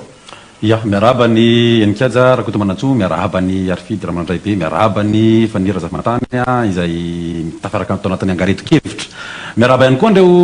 olo-pirenena rehetra manjoy an'izao fandarana izao na aiza misy azy na manerana an'izao tontolo izao satria be dia be ihany koa no nitondra faneho-kevitra omaly erana tsiny reto tomboka elana fondro ny tsy fahafaha mamaky mivantana an'le izy satria misy ny miteny sy mavakio eo ihany le faneho-kevitra hoe zana ny hitondrana fanatsarana makasika an'izay faneho-kevitra amin'ireo zay mba vakina eto tokoa satria misy ny avy any ivelany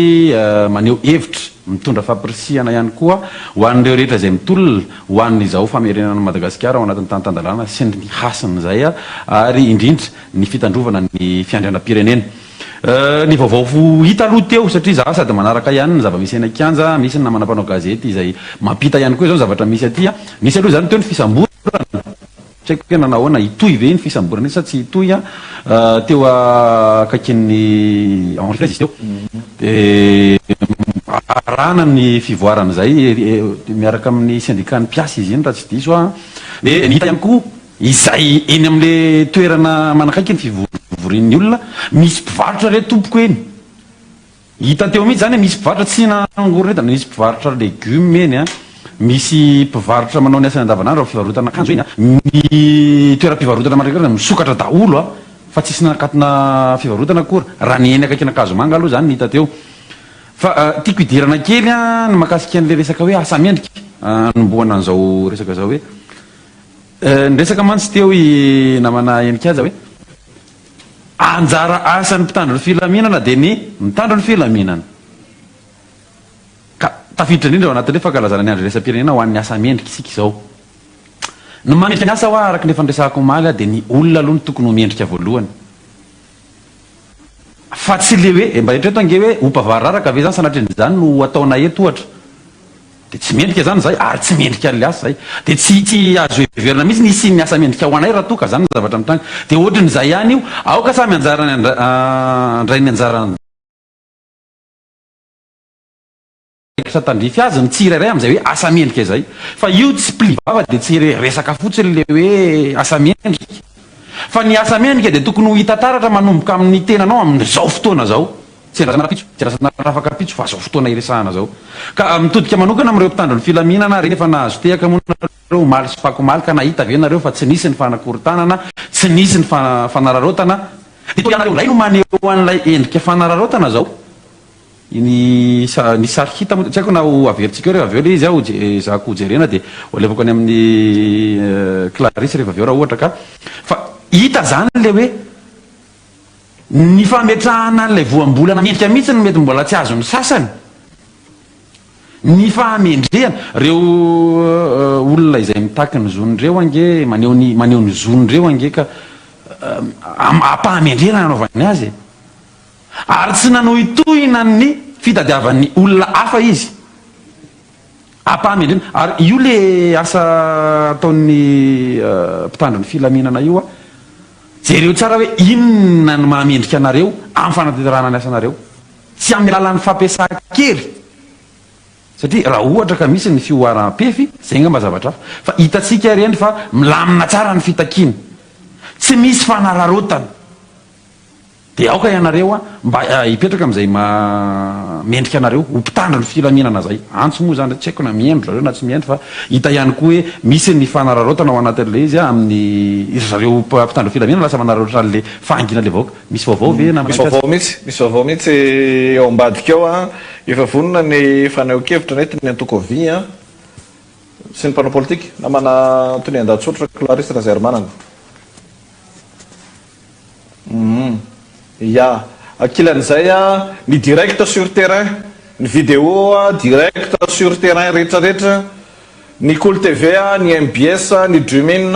ny fahitalavitra IBC manana mpanao gazety sur terrain daholo reo aiza ho aiza ny direct milaza ny zava-misy a sur terrain ihany koa avy amin'ireo chaîne rehetrarehetra reo a dia raha voantany vao totosa izay a dia avy hatrany dia herisontsika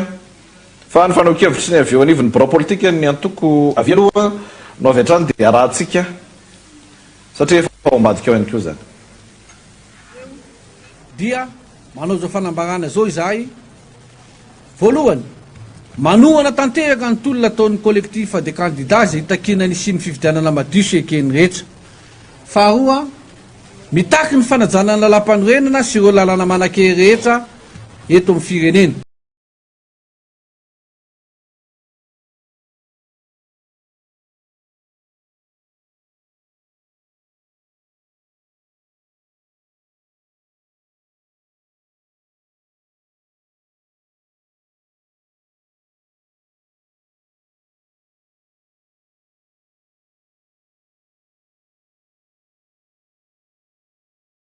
hanatevina ny tolona eo anoloana zao ady ho an'ny tanjazana izao zay tahin'ireo collectif de candidat hivonjonan'izy raiky amby folo mirahalahy mianaka ya de ty mbola misy faneokevitra ihany koa andra mato Zakael Boniface zany sary hitatsika zany raha tsy diso a ho atsika ao ambadika eo mpanao politika ihany koa nanao an'izay fa neo-kevitra izay omaly raha tsika raha vantany voavonina satria zavatra fotsiny no amboarina amin'ny ananka efatra fitakina nataon'ireo zany hoe fagnovagna ny ACC fagnovagna ny CENI fagnamboarana ny gouvernemanta sy tsy fanekena ny président Andry Rajoelina le président taloha zany ke izay zavatra efatra zay zany tsy vahaolana fa zavatra spontane fotsiny zany fa vahaolana zany fa tsy maharitra atsika mila vahaolana maharitra raha tiantsika hisiny filaminana dia manao concertation nationale atsika mamoaka lanam-panorenana roa farafarata andrafa ihany hevitra samy hafa teo zay le lazaiko tambolohany tena amin'ny nikaja namana sy hoe miazakazaka ny toetra raha rehefa miresaky tsika hoe avis zany ny teny ambia ohatsena voalohany indrindra de Andriamatoa Norbert Lala Ratsirahonana rehefa mitenitsika hoe Andriamatoa Norbert Lala Ratsirahonana teno mbia ohatsena voalohany amin'ny faharoa amin'izany de hoe Andriamatoa Anjolirina Rajoelina nifamatotra tanteraka izany ataontsika hoe avia Anjolirina Rajoelina izany tao anatin'ny tantara no jerena raha ohatsy ka tantara no zoitsika amin'ny Nkajarakotomanatsio de tsara no mampatsiahy fa ny nahatonga voalohany nanaovana pôly nanaovana zany tsika hoe filoham-pirenena teo aloha Anjolirina Rajoelina izany politika tao anatin'ny fiainany dia ny fandraika ny fanindran-dalana tamin'tsika hoe tantaran'ny avis zany azadiny fa ny radio Ravinala izay tsy iza akory no tompony zany radio télévision Ravinala izany fa Andriamatoa Norbert Lala Ratsirahonana ary izy nanome nivarotra marimarina kokoa ary azo ambara mihitsy hoe poulain na hoe protégé an'izany Norbert Lala Ratsirahonana zany Andriamatoa Andry Rajoelina ny Ravinala no lasa viva Ravinala io tateorina no lasa viva fantatsy naminy Nkajarakotomanatsio tsara zany satria efa toniany zany ainao manjery zany ny tenany tamin'ny fotoanandro de ny zavatra nisy naminy Nkajarakotomanatsio tao anatin'ny tantarany Madagasikara de hoe izany Norbert Lala Ratsirahonana izany dia tsy miaraka amin'ny tsy mitaingina soavaly maty raha izay ngamba no azo totorana azy ny avy mihitsy ny avy zany tsy mitaingina le resaka ny teneny voatsela hoe ny fitondrana zay elana io izy de mirotana ankehitriny zany zay no mahatonga atsika amin'ny teny hoe mizakazaka ny toe-jaram-pirenena rehefa hitatsika fa hoe ny antoko avy rokron complet no ny fahitana azy teo dia nanao ny fanabarana zay azo atrena hoe miezinezina tipiny aloha voalohany de miara-miombona tanteraka amin'ny collectif des candidats satria miépouser la bonne cause ino moa la bonne cause zay ny fikarakarana sy fanaovana fifidianana madio mangarara arekeny rehetrarehetra izay tsy manekeny zany ane no matsikaiky sy mampiome amin'izao fotoana zany amin'ny de hoe ny allié d'origine sy d'office ny zany ataontsika hoe Andry Rajoelina izany no miaraka aminy psychologiquement misy impact zany amin'ny Nkajarakotomanatsio na eo amin'ny mpanaradia azy na eo amin'ilay filoha teo aloha Andry Rajoelina mihitsy maromaro moa ny vaovao mipota izay no azo ambara amin'ny mikasika aviny fa alefasy zava-dehibe zay précision entinao teo zay Zokobe Arfidy Ramanandraibe Zokobe Arfidy Ramanandraibe koa vavolombelon'ny tantara zany nalalandreo kiondalina samy hafa teto amin'ny firenena samy mahatsiaron'izay sika menakava zay sy ny namana sy moa de vavolombela ihany koa nahita an'ireny fanambarana Andriamatoa Norbert Lala Ratsirahonana reny nilazana azy teo hoe azy fitondrana elana ety koa ane de miparitaka fa asa nao ahoana sy ahoana ny toena olona telo no voasambotra raha ny famba zay voarainay eto amin'ny plateau am'izao fotoana zao ray am'ireo olona dimy efa sy lehilahy efatra misy ray amin'izy reo io le bafy mpitondra ny bafy io le anankiray voasambotra ny dikan'izay misy ny fanaovana herisetra zany antsika amin'ny teniny zao raha tsarotsika tsara herisetra tahaka an'izao ihany koa nanaovana ny secrétaire général toko tiako Madagasikara dia mitoy zay sokadytsika herisetra moa nitranga tahaka izao satria nahoana tsotra le izy a herisetra ary tsy aradrariny nitranga tahaka izao satria manitsaka ny zo fototra nana ny olo-pirenena amin'ny fanehoan-kevitra malalaka zay mpilaminana raha ohatra omaly sy fakomaly ka nisy ny hoe korotana na nisy ny hoe tranga maro samihafa izay nanimba zavatra dia rariny raha hoe misy ny fandraisana fepetra zany am'izao reo voapirofo fananakorotana fa ireto olona nosamboriny reto raha ny vaovao voarainay a dia tsy voapirofo mihitsy eo anatiny zay mpanakorotana zay ary tsy mitapy-adina fa de mahery vaika ny sary de zao hitatsika zao ndray zany fa de mitoy izay karazana herisetra tena sofaritana mihitsy hoe herisetra herisetra no mitranga tsika miteny zao zany a mikasika ity zava-mitranga ity a de rahatsika mahalala sy rahatsika mety zao zany no asa ataony gouvernemanta am'izao fotoana zao manao an'izay herisetra izay herisetra ho isika ary veritsika matetika zay mosy vo mbola zay antony de tsotra efa voapirofo teto fa tsy mitady herisetra ary tsy manakorotana mihitsy ny eo anivony collectif de candidat fa maneho ny hevitra izy reo maneho ny hevitra izy reo mitaky fifidianana madio sy mangarary mitaky ny sy ny fifampatokisana herisoana fifidianana sa mahita ny rehetra fa misy raha tsy mety eto amin'ny firenena ary misy zavatra mila amboarina eto fa tsy anavodina politika anankiray na inona na firy mpanefo efa ho anatin'izany vodrina politika zany natakany ahoana natakany ahoana ny vola be ampelatana zany vodrina politika zany natony ahoana ny akamaroan'ny olona be vavy ao anatin'izany vodrina politika zany de tsy anavondrina politika irery Madagasikara ary tsy vondrina politika iray irery no hiatrika fifidianana eto fa ny rehetrarehetra de voakasiky ny fifidianana nidikan'izay mitovy ny lanja ny hevitry ny rehetrarehetra ka rehefa misy maromaro eo niveau collectif de candidat matsapa misy zavatra tokony diovanao ka mitaky an'izany tsy herisetra zany kanefa ny valibontana avy amin'ny fanjakana dia herisetra hita atsika eny akanja zay ny antony anambaratsika ary io moa zany tena mila ovainy raha vo mbola tsy miova no anaty lalam-panorenana fa mbola misy ny teny hoe demokrasia fahalalana manao hevitra de tsy azo hialokalofana no hoe fampiarana ny lalàna ny fanafoanana ny zo fototry ny olo-pirenena ny hevitra ary fotoany zany anovana an'izao satria maninony tsika malagasy maninona ny firenetsika no andalovana crise foana eto amin'ny firenena satria misy tena fikirakirana ny io lalàna io arakarak' izay mapetipety ny olona io fitirana ary samyny ainany zany nahita nakatraikefa tamin'izany daholo zay le nambarandray mandray serge zavamova teo la efa kanalesona amin'ny tantara ireny zava-mitranga reny ka azo faritany tena herisetra reny ny tany filaminany manatanteraka baiko manatanteraka baiko fa ilay baiko nomena mihitsy zany no mitarika any amina herisetra any amina falitsakitsana zo fototra any amin'ny fanaovana tsintsinina ny olo-pirenena faniry razafy manatany ya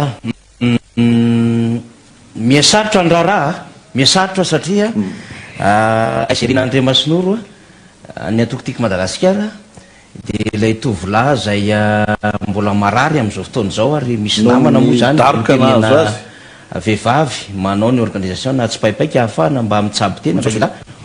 dia mitombo maro izy am'izao fotoana izao zany a ny voasambotra ndeha apetratsika hoe ny fomba hanaovana an'le arrestation de hoe efa consommé ve ny acte efa nisy fahadisoana goavambe ve nataon'izy ireo satria raha nahazo avao tsika de hoe misy an'izany inona moa zany sonosy le pick-up mihitsy zany sonosy le pick-up zay manko nde ho teneniko teo a de misy vehivavy tena mpitolona raha ny vehivavy zay reakeo zany am'izao fotoana zao zany hoe tena le fahalalahana mihitsiny zany zava misy am'izao fotoana zao tena tsy voaja mihitsiny zay le teneniko hoe misarotra ny raharaha satria maro zany voasambotra satria lefa mihoatra ny ray roa telo efatra di menina de fa maro ny voasambotra zay le tsy maintsy hitandremana tsara mihitsy am'tolo ohatran'izao satria ary zany ny FFKM de hoe misy olo tena ny candidat am'izao fotoana izao mivory any ampandrana miaraka amin'ny FFKM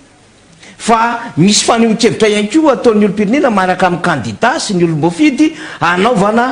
herisetra araka nambarany nikaja teo ary misy fitaovan'olona lasa misy fahasambana fitaovana tamin'ny latsinainy sy tamin'ny talata fanapitehana fananan'olona fanapitehana fananan'olona fandratrana olona izao ndray zany izao ndray zany am'izao tsika miteny zao zany de hoe lasa ndray zany a ny fitaovana zany eo le mahasarotra andraraha ary rehefa ohatran'izao le izy a de ahitatika taratry ny tolona ny ainganisy teto fa hoe ia mafy io ary tsy janona io ny vaovao azy tsika de hoe afaka minitra vitsy ho tonga ny kandida minotsika zany fa hoe tsy tazapotsiny reo kandida reo minotsika zany fa tsy ilefitry reo kandida reo satria zany zay endrika manao teritery manao fanapenana samy hafa zay ary tsy mamela ny rehetra azo ny vaovao satria mananjo ivezivezy mananjo ivory mananjo azo vaovao koa nge ny olo-pirenena zay indrindra fa zay zany le izy hoe tsy mety ao anatin'izay sehatra misy eto Madagasikara zany ny fahafahan'ny olona mba azo izany de rehefa nresaky tsika ny constitution hoe arrestation arbitraire fisamborana tsy aradrariny zany ka raha ohatra izy efa mananika 5 tam'ty androany ity na mety mihoatra tsy fatatsika ny zava-misy eny akanja mety hitombo ve zany vitatsika eo fa amin'ny akabeny zany de ozy tsika hoe efa maro voasambotra nanomboka tamin'ny alatsinainy ahoana ary ny réaction miainga ny von'ny FFKM mbola azo toizana ve le dinika mandehany am'izao fotoana zao raha ohatra ka efa io ny zava-misy aty akanja ahoana ny réaction ny mpitandro ny filaminana amin'ny akabeny mihitsy raha ohatra ka izao ny zava-misy ary ahoana ny réaction ny communauté internationale am'izao zava-misy zao teto nisy olo mamboaka fetrarana am'zafim-bolona de nyteniny amina hoe na inona ny inona zava-misy ny kandida sy le olo fidy de tsy amela mangingina an'ireo olona zay iarana na tratrany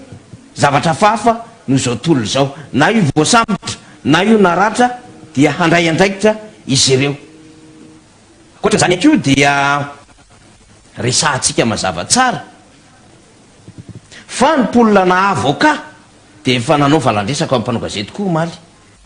satria zany misavatra fahafa ihany keo le izy hoe mamorovory olona ary tonga hatramin'ny hoe ohatrany hoe manohitra sa maninona mpitandro filaminana tamin'le chef d'inculpation na loham-piampangana Andrina Andriamasinoro dikan'izay zany mbola anamafy ny asany koa zany reo ampisolo vavany reo syndicat amin'ny fiarovana an'reto olay reto dahoara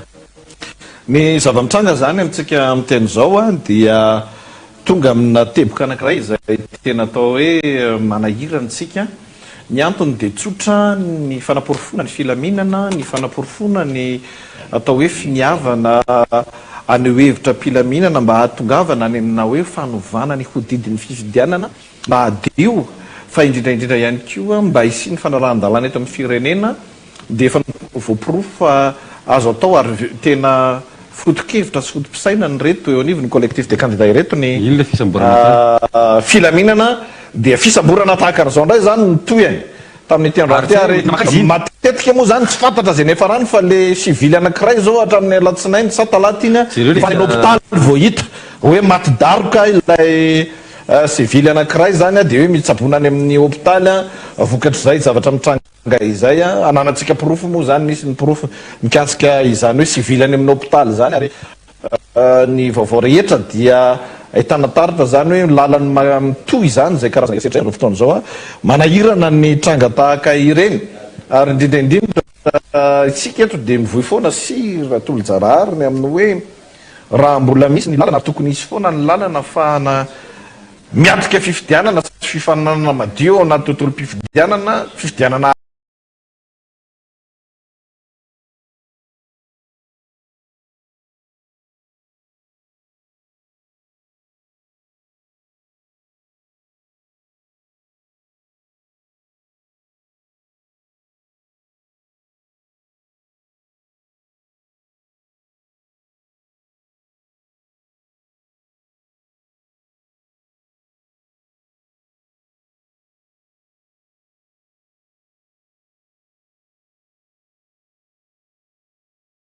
ny fampiasana ny hery fampiasana ny mpitandro filaminana ny zava-misy a dia ny fanotra am'izay no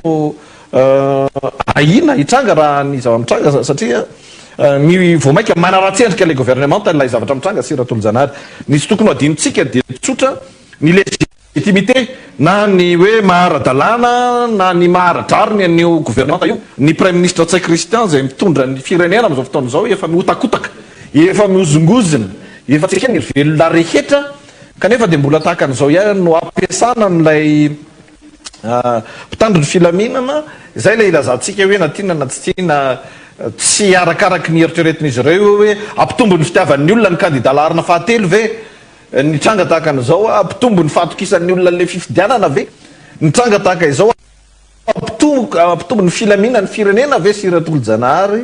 ny tranga tahaka izao isika tsy malagasy eto na tiana tsy azo avahana ary rehefa vanim-potoana tahaka an'izao tsy misy itsonony hoe maro anisa na vitsy anisa eto amin'ny firenena fa vahoaka mitovy hiatrika fifidianana misy ary candidat mitovy hiatrika fifidianana no misy ny fanontaniana dia hoe ara-dalàna ve ny maha-candidat nyreo candidat rehetra ary ara-dalàna sy madio ve ilay endri-dalao hisoana n'ilay fifidianana dia ny rehetrarehetra manana didy aneo ny heviny sy hitaky ny amin'ny fomba rehetra ny ampadihoana zany fifidianana zany ny ara-dalànany zany fifidianana zany zay nambarandray mandray serge zavomova teo hoe milaza tsika fa ara-dalàna ny HCC milaza fa ara-dalàna ny CNI saingy raha malala fa tsy mahafeno ny maharadrano ireo androm-panjakana samihafa ireo voamera maleo tena ireo ary isin'ny aya fa adisona veny ny tahako hoe aitsio ary zay azo ahitsy diovy ary zay azo diovina satria tsy maintsy miatrika fifidianana fa ny setriny moa zany ao anatin'izay na inona ezaka nanam-porofona fa azo ataony milamina ary afaka milamina aneo hevitra amin'ny toerana fanaokevitra teto amin'ny firenena mba hainono ny mpanapa-kevitra sy ny erivelona rehetra ny hevitra izy ireo eny amikanja 3 na miporofona aza fa azo atao ny filaminana dia ireny fisamborana ireny no miainga amin'izao fotoana izao sy ratolo-janahary ny mpitandro ny filaminana nanjary ny vadika raha ny zavatra hita teo aloha asa ty afa-po ve mitandro ny filaminana fa tsy nisy asa natao tamin'ny maly sy fakomaly dia mamboly lasa mandrava filaminana ndray no ataony mpitandro ny tsy miova zany ny baiko voarain'izy ireo dia lasa ohatriny hoe ohatriny tsy nisy korotana fa andao korotanina andao samborina dia misy an'iny reny olo-tenany zany voasambotra zao hoe dimy hatreto fa ny ankoatran'izay ny fanakanana na medram-panontaniana moa teo enikaja rakoto manatsoa mahakasika ny hoe mba miayavy izy ireo anahoana ny fiainam-pirenena raha ohatra ka zao zavatra zao no mbola arahana fa ny mahalasa ny saina nke dia anahoana no avy Madagasikara ianao raha ohatra ka manazanaka ianao anahoana no avy ny zanakao anahoana no avy ny ty fireneny ty sa fandehany eo fandehany tomponantoka sy tomponandraikitra amin'ny tantarany Madagasikara isika no manoratra ny tantarany Madagasikara tsy anilika an'io amin'ny olon-kafa fa ny fahampitena eto zany zao dia hita fa ny olona te hanavitra ny Madagasikara indray no voizina fa mpanakorotana nandrasana ho any korotana hatramin'ny fakomaly na nietsika nanomboka ny ainga teo amin'ny knapsa na nietsika ny ainga teo amin'ny rasalama tsy nisy korotana dikan'izany amboly korotana zany iza zany ny tena mpanakorotana eto amin'ity firenena ty izy ny teneniny nandriamato Serge Zavomova teo hoe le mpanome baiko le mpanome baiko ao raha ny tokony ho ataony dia manao ohatra n'ilay nataon'le ministra anankaraha hoe ametra-pialana amin'ny vina tsy haiko amin'ny latsinainy sa ovina no lazainy tsy izy rery ino mba derana manokana zany mahatsapa hoe tokony hiala izy ary tsy noho ny fisian'ny fampielezan-kevitra ny tokony hialany fa ny fahatsapany fa tsy ara-dalàna izy zay ny tokony ho izy fa tsy any amin'le anao fampielezan-kevitra dia tsy any amin'ny fampielezan-kevitra tsy fampielezan-kevitra ny fifidianana aza mbola tsy madio araka ny tokony ho izy izay le antopisian'ilay tolona am'izao hoe ndao sika amboarina zany tokotany mpifidianana zany andao isika hiady ho an'ny fanarahan-dalàna izao zany efa misy ny faneriterena ho an'ny vahoaka malagasy izay mitondra an'izay fampahatongavan-tsaina hafa zay ihany koa misy ny fanakana nefa asa Clarisse Razerman raha vonao nisy sarina lefako ao mahakasika an'ilay fanakanana hiazo ananalakely misy oronasika nefa eo amin'ny sisiny eo foana mba ho hitany rehetrarehetra fa eny akazo manga zany amin'izao fotoana zao efa ho avy eny fanira Razafimanantany efa eny ny candidat miandro ny forotsaky ny saritsika zany fa efa miazo any toerana itsofoko akazo manga ny candidat ny vahoaka sy ny olo-pirenena manao akanjo fosy tena menina mihitsy satria voaroka amin'ny toerana zay ijoroan'izy ireo zay tsy migene mihitsy am'le circulation zany a de tratry ny telona vatravatra zany daholo ny zavatra nitranga androany a raha ny fanampim-bavao maro samihafa zay voarahintsika zany de tena mba malahelo ihany le olom-pirenena hoe aiza mifanajana ny zon'olombelona am'izao trangan-javatra zao fa izy moa zay resantsika zay hoe efa ho avy ny candidat de mihintsika zany fa mahafantatra tsara ny candidat zany am'izao fotoana zao hoe maro ny olom-pirenena zay voasambotra ary misy tompona andraikitra lehibe zany a voasambotra dikan'izay rehefa ohatr' zany le zava-misy a tsy mijanona amin'ny raha-pifidianana ty fa tsy maintsy andeha any amina fitakiana famoahana an'ireo olon'ireo ihany ko satria olona oa amerontsika tsara olom-pirenena zay tsy mbola nisy fihetsehana nanao ny sasany zany angena mba voavoaraintsika de hoe miandro taxi be ny sasany de verina fotsiny hoe zony manao akanjo fotsy de ohatrany hoe eloka ho azy nanao akanjo fotsy tahaka n'ilay nanao akanjo mena tamin'ny roa taona lasa zay enikajy sy sira tolo-janary zany zany zava-misy am'izao tsika amin'ny teny zao ny kasam-panjakana moa zany voaroka teria am'le toerana zay nanaovan'izy ireo fihetsiketsehana dia ity fanakanana nasainy ity le fanakanana ny olona tsy hoeny narakely zany toa de zay mandalo rera toa de fe aty fa tsy mbakany io le endrika fanehoana an'ilay zao le endrika fanavany izay efa niresa n'andriamatoa andrinirina rajoelona moa fa hoe fahavalom-bahoaka ny manavakavaka sy ny tsy io tsy fanilikiliana ny malagasy malagasy aneo ny heviny malagasy hitondra an'izay hoe anjara briky ny ampamerenana ny hasin'ny madagasikara zay tenen'ny namana faniry teo moa no mahakasika an'le hoe olona tsy mitondra korotana tsy mieritreritra ny andeam-boly korotana no samborina raha ny tena marina nge raha ny sary hitatsika teo zao a tsy misy hoe endrika fanakanana ny asa amandrarahany olona andavanandro manoho ny asa amandrarahany olona fa ny mahagaga de le fampiasa-kery ndresany namana inkaza teo moa le mbola manjaka ny 2 milliards fa le 2 milliards nge mandalo e lany foana io na ovino na oela na oainga na olany io ary oritry io fa fatatsika ave hoe ny firenena nge mitoetra ny vola mandalo fa ny firenena mitoetra ary tsy resa-bola sy tombontsoa manokana kely ihany no amonona fieritrretana tsy amerenana ny hasin'ny madagasikara ny tompony antoka amin'izao fanakotanana zao tsy ny fitakina ny famerenana ara-dalàna akory fa ny tsy fanarahan-dalàna izay efa ataon'ireo mpitantana tsy ara-dalàna am'izao fotoana zao tokony ho tonga sainy na ny avy eo amin'ny seny tokony anaiky fa tsy mandeha araky ny tokony ho izy io ary raha ny fitarainana ao amin'ny taria na ny commentaire n'izao fampitanany angaretina zao a de misy nytarana zay nahazo karaha-pifidianana fa diso ny anarana ihany natao aminay nahazo anakefatra karaha-pifidianana anakefatra reny tsy fahatombahana reny angeny mahatonga nyty resatsika ty hoe ataovy amin'ny ara-dalàna io a amboary aloha le rafitra ny rafitra tomponantoka rehetra amin'izay fifidianana izay tsy hoan'ny toy ny tantara-pirenena hoe anao ahoana ty madagasikara ty aoka tsy ravitanana ny olo-pirenena satria manomboka am'seo zany zao ny raha matahora satria hita fa tsy nahomby le endrika fanakanatany aloha fa naseo amin'ny malagasy ny maha-olo-kendry azy de manomboka ndray ny fisamborana sy ny raha matahora aoka re tompoko hifanome asina isika fa sa malagasy ary ianareo mpitandro filaminanareo aleo mazava tsara nresaka fa tsy natao hiasa ho an'ny gouvernemanta fa natao hiasa ho an'ny vahoaka ary ny vahoaka reo olona samborinareo reo a de isan'ny olona mampiasa anareo reo olona mipaka ny zony mandeha makeny amin'ny mpilaminana eny akanjareo a de anisan'ny mampiasa anareo gaga raha ohatra ka hoe manao zao zany a lasa ny mpiasam-bahoaka indray no raha tsika tsy mpiasam-bahoaka moa zany e fa ny mpiasa indray no mampiororo ny mpampiasa azy de le vahoaka am'izao fotoana zao satria hoe ny atody tsy mety amfa de angina ve zany ny hery tompoko tsy maleo mifanahy aloha mazava zay misy vaovao sia eny amin'ny totobatinambolony eny a de misy olona ray indray zany a voasambotra efa tonga eny atoerana ireo candidat ary mamelatra ny saina pirenena malagasy zany reo pirenena zay miaraka amin'ny izy ireo eny toerana amin'izao fotoana izao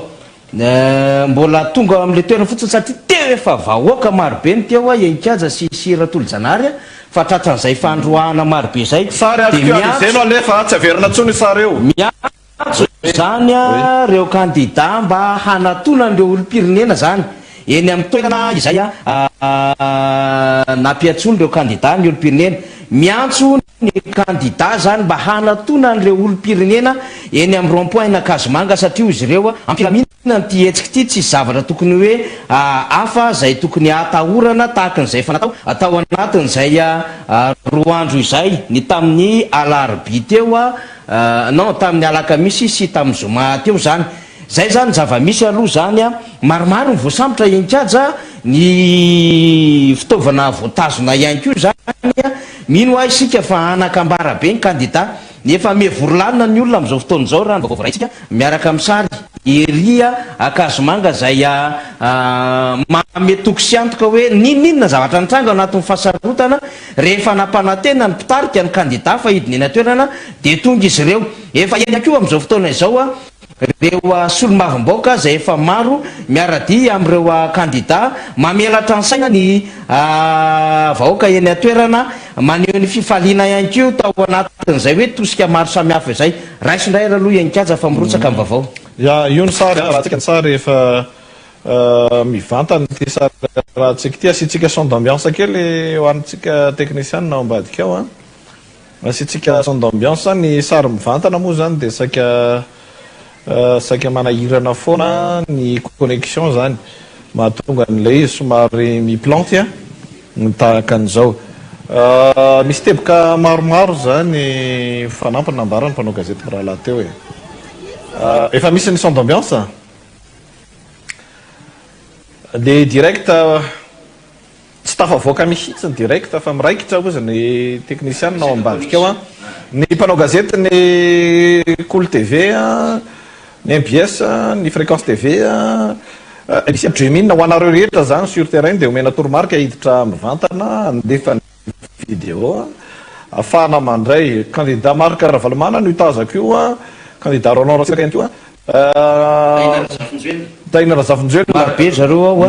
ny solombavam-baoka Pela Zafinandro zao manao samboady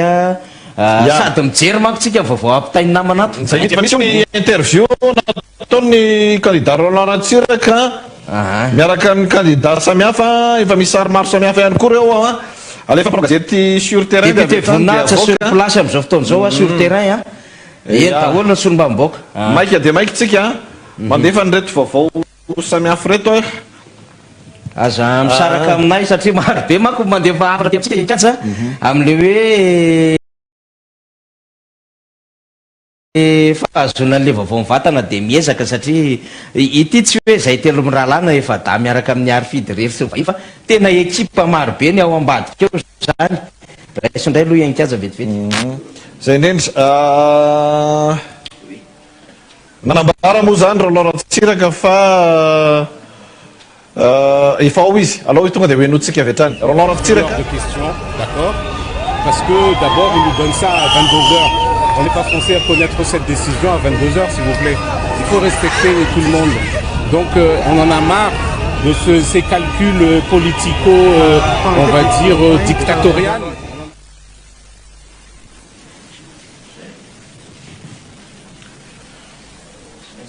Eh ben, on ne peut pas accepter ça. Voilà, je lutte pour la démocratie et l'état de droit dans ce pays depuis 25 ans. Jusqu'à maintenant, on n'a pas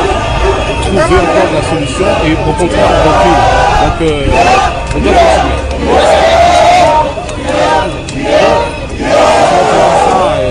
Aujourd'hui, d'abord, parlons de...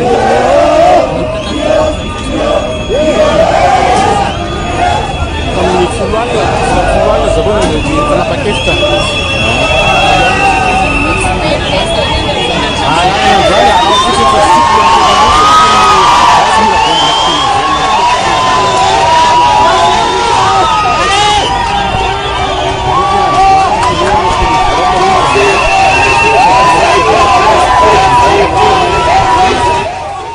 tsisian'le votoatiny le izy namana faniry inandray ny vaovao afaka ohatran'izay eo amin'ny tsy lavitra ny tetezana misy any Jovena Akazomanga zany zao ny filarana amintsika miteny zao ary iarahana vahoaka marobe ikatsara koto manatso sira tolo-janara atsika mpanaraka ny fandarana angaredona mivatana andeha atao hoe vaky le bara zany dia ny mpitandro filaminana zay mametraka ny fahendren'ilay etsika mpilaminana dia miezaka indray zany miankadre raha nisy an'le ohatrana dura be an'le fisamborana sy le fanoliana teo zany dia manatona zany amin'izao fotoana zao re olo-pirenena rehetra satria amin'ny lalana valavam-bohy manarina iny ny lalana taty amin'ny Henri Jesosy Mamonjy ny aty Antanimena nilay pavé makany amin'ny mpivarotra atody moa iny ny Enkatsa amin'iny zany dia fen'olona marobe tamin'ireny fa raha ny vaovao voaraintsika koa dia hoe na testa misy sorena zany amin'izay hoe misambotra zay le mpitandro filaminana dia misy mivoaka ny trano hoe tsy rariny zany mahazo mankotsika io zany afatra ny amin'ny hoe tena manaraka anareo zay fa rehefa mare kosa amin'le fisamborana dia tena mba hanampy ny namana kosa zay fa efa tsarany le izy dia misy mivoaka marobe zany amin'izao fotoana zao amin'ilay tranganjavatra hoe fa inona moa ny eloko ny malagasy joro ary tsy manao akanjo hafa fa akanjo fotsy lasa eloka ave zany satria le zon'olombelona mihitsy ny voatoetoena zany dia misy mivoaka miazakazaka miaraka amin'ny sainam-pirenena eo Akazomanga zany aty amin'ny Jovena amin'izao fotoana zao zany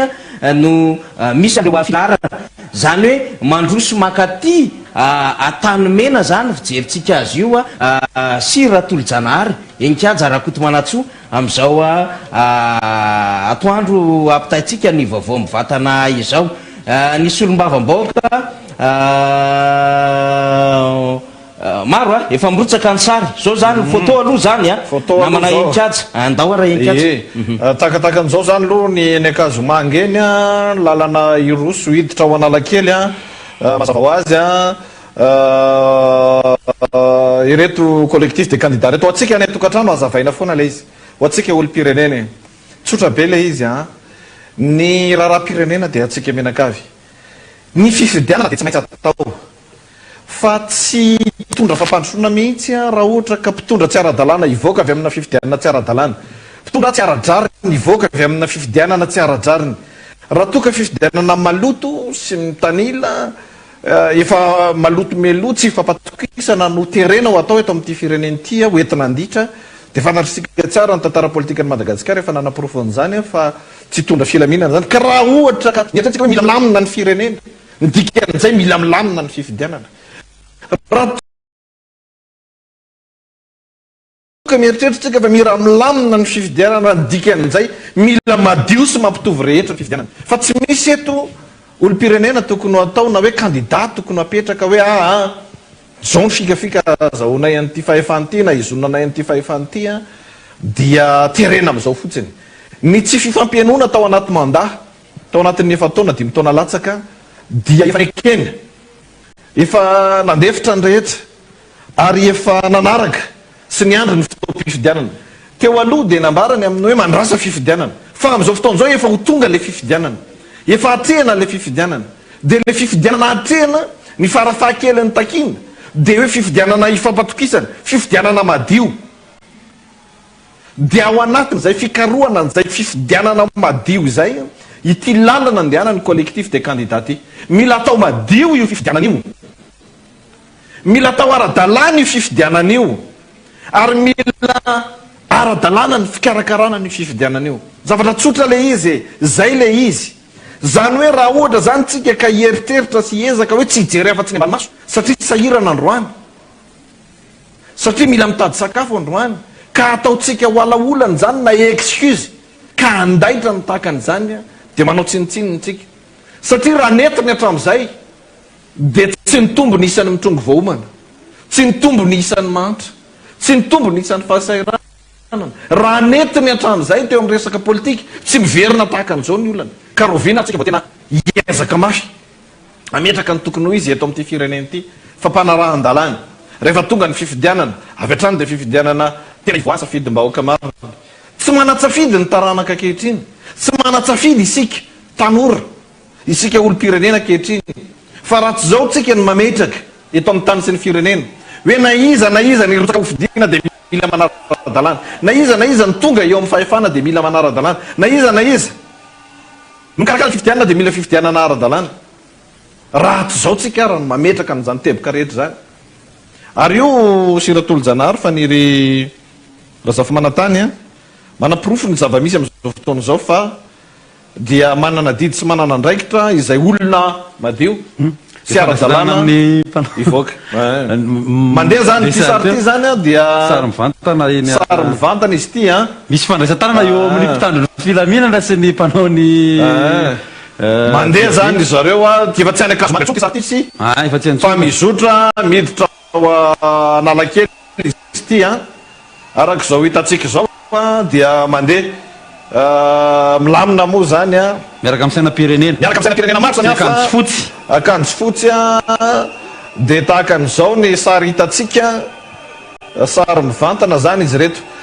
olo-pirenena reto zany a tsy maro any tokantrano any mety tsy afaka midiny eny no ny antony maro samy hafa reto zao le mpitandro firenena rehefa tsy manao inona dia arabain'ny olona isaoran'ny olona rehefa hoe sécurisation no atao zany a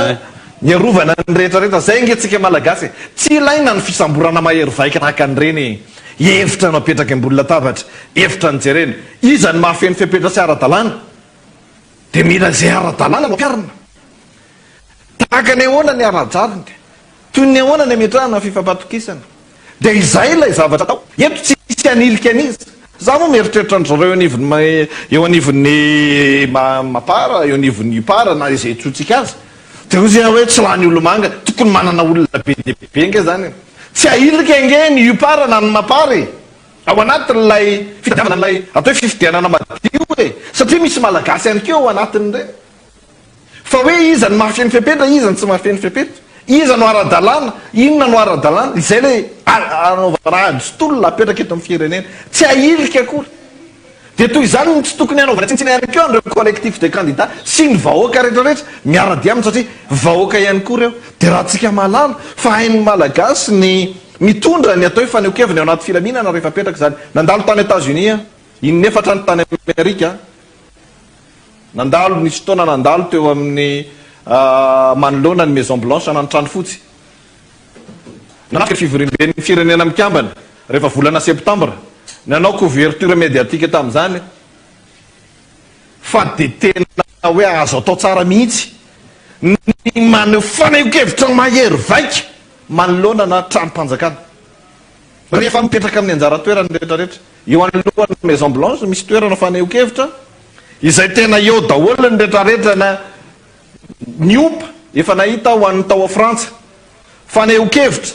fa inona ny tsy soketanany Emmanuel Macron sy ny vadiny inona ny faneokevitra tsy nipotra fa tena hoe mazava be reo le olona maneo hevitra mitabataba eno hatrao amin'ny anatin'ny Maison Blanche ny orakoraky ny mpaneo hevitra fa zay le démocratie rehefa milamina tsy manroba sy ny sisa dia misy mpitandro filaminana miankadre azy eo akaiky ny fodeteuran'ny firenena mikambana ny fivoriana mandeha fa ny mpaneo hevitra tena tsy manaiky miaraka mibafla sy ny antsoatso ny orakoraka tabataba fa zay ny atao hoe faneokevitra fa arovany miaramila sy ny polisy fotsiny hoe tsy mihoatra ny fefinareo a fa mandehana maneo hevitra akala manjana hitany be sy ny maro misy aza an'ireo firenena ireny samy maneo hevitra ny andany sy ny ankila mifamifanaja fa le samy maneo hevitra eto amintsika zany amin'izao fotoana zao marina hoe mianatra ny demokrasia tsika tsy tonga lafatra ny demokrasia eto amintsika fa tsy maintsy atomboka hoe nizanizy eo amin'ny fitondrana dia mila mahazaka fa samy hafa-kevitra mila mahazaka toerina mila mahazaka tsikeraina ary mila mandray sy mila miaina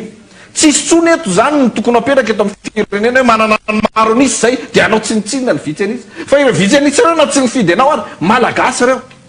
olo-pirenena reo mila enony reo manan-kevitra reo manana ny hasiny reo ao anatin'lay fiarahamonina politika eto zany tsika mila mifampitaiza mba hifanaja sy fanome voninahitra tabataba ny teny ambotro manjaka tonga dia hoe ho totofany zala fotsiny tanimbary 10 hektara tsotra ny antony tsy mifanome voninahitra mitsefitra le izy tsy nanaiky mimponina avy hatrany dia miroso amina fisamborana mahery vaika tahaka ny reninazo any SG ty mahay reny miresaka ny olona satria tsy ara-dalàny reny tsy ara-dalàny be dia be ny teboka izay tsy ara-dalàny fa ny razafy manantany efa misy vaovao sur terrain ray sy misy aveo mipoka zany zao ny bomba lacrymogène tsy lavitra ny total zany no misy am'izao fotoana izao miezaka manaraka tsika zany satria efa naafaka zany lalana maromaro zany reo candidat am'izao fotoana izao raha isikely vetivety enikajy oui eo amin'ny CEG am'izao fotoana zao ny etsika tanymeny eny zany bomba zany fa mbola tsy misaraka ny olona zany tsy misaraka ny olona ny candidat tsy miala am'le toerana zany zay zany zava-misy am'izao fotoana iresantsika izao raha mety dia alefasy message aloha zany raha mety le fandefasana an'le vaovao aty aminay satria sady mitentsika enikajy dia lasa sahirana be nefa tsy maninona tsy maninona fa ataotsika le fanaparitana zany tsika am'izao fotoana zao le candidat zany tonga taty akaikin'ny rond-point zany lay sariny lacrymogène zay moa ato efa maharay fa nareo mahay mijery ny fahitalavitra solomba-vaovaka ny Madagasikara maro no mitarika ihany ko zany am'izao fotoana izao eny atoerana si mbola manakambary ianao mitranga io le famefefena io io moa zany io nge zavatra ny valiny io le fanakanana ataondrareo io dia roa ihany ny valiny ary fantatry ny mpitandro ny filaminana zay manao an'izay fanararotana sy fampiasan-kery zay nge fa raha mihetsika le atezera-mahoaka zavatra ozy vahoaka milamina tsara reo tsy hitako inona ny tokony hanapohanao lacry ao anatin'le izy ary raha ny sary hita am'izao fotoana zao am'izao fotoana zao dia manomboka mandrafitra ny sakana aty akaikin'ny CEG ny mpitandro ny filaminana am'izao fotoana zao amin'iny lalana miazo analakely iny moa zany ny tiako olazaina dia am'izao ao anatin'ity zava-mitranga ity maninona raha toka ny paikady ety mandama no heverina fa tsy ny fanakanana sy ny fampiasan-kery zay lasa manakorotana zay lasa miteraka korotana ary ny korotana tsy avy any am'le olona manao an'le fitakina sy fandehanana ampilaminana fa avy amin'ny mpitandro ny filaminana ny verina anirina indray zany zao no mampiratra mivandravandra dia manomboka eto ny fisavana hita am'izao le sary moa zany tokony ho avoaka aiza ho aiza ny sary ho an'ny teknisianny misy ny fisavana trano ny fisavana entana ho an'ny mpandalo ataon'ireo mpitandro ny filaminana am'izao fotoana zao ity sary ty raha tsy diso sary aty zany misy manangatanana misy olona tsy afaka tena miresaka tsika satria tsy sary ny olona zany ny olotsotra ny hita dia hoe maneho an'ilay filaminana amin'ny alalan'ny fananganantanana sady mandeha hoe zay dia saratria zany hoe misy ambambasy ve zany tetekakin'ny cheminot zany le lacrymogène tetekaky ny cheminot tanymena le izy teo zany afaka kely ny total le nresanao teo akaiky mibeny manao ny formation andray zany ny vahoaka sy ny candidat zany tsy lavitra eo amin'ny toerana io ihany zany dia manomboka miverina am'le toerana zany zay zany ny zava-misy miaraka amin'ny saina miaraka amin'ny zao zany ny ambiance irosotsika any fifidianana zalahy ty le zao zany le ambiance zao moa zany fanaparitahan'olona aloha zany hoe raradraraka ny lacrymogène dia reto mpitandro ny filaminana zay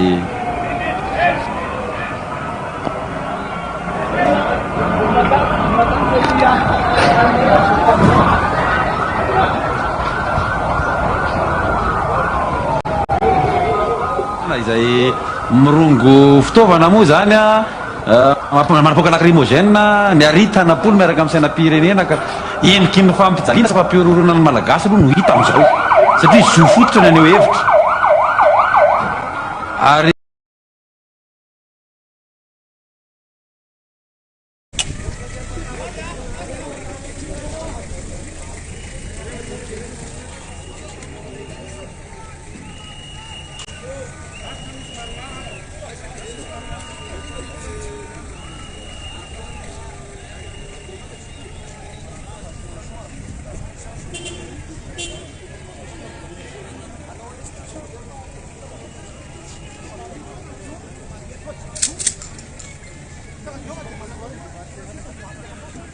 hitantsika amin'izao ny tsy fisiny intsony ny fifampiresahana na ny fifampiresahana eo amin'ny mpitandro ny filaminana zany hoe raha ny tokony ho izy dia misy ny fanatonana fifanantonana eo amin'ny mpitandro ny filaminana sy reto olona reto fa tonga dia fa ntiako lazana tandrizy mantsy a dia ny elanelana zareo nge elanelana eo amin'ny mpitandro filaminana sy le olona misy anelana fanalavitra be mihitsy ka mihevitra mantsy ny mpitandro ny filaminana fa ny malagasy dia anaiky foana ary rehefa ampitahorina dia emitra amin'ny zavatra efa nataony misy zany ny ao anatin'izay fanampy zay nambaran'ny site zay a misy fakana ny sainam-pirenena iny ny sary ho atsika teknisianinao lasa ny fahitalavitra mantsy de sary sy feo ka aiza hoe tsika mba ome fanazavana kely eo atsika eo ambadika eo azafady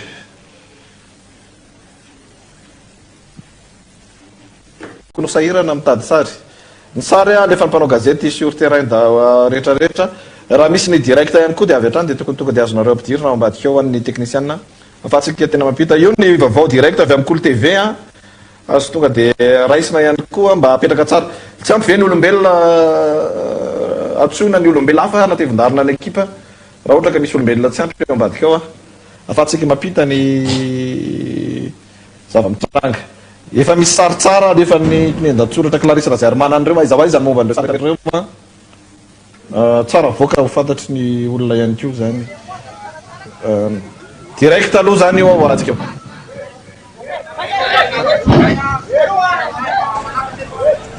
Ani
Itse ny totaly fotsy ilaina le setroka be.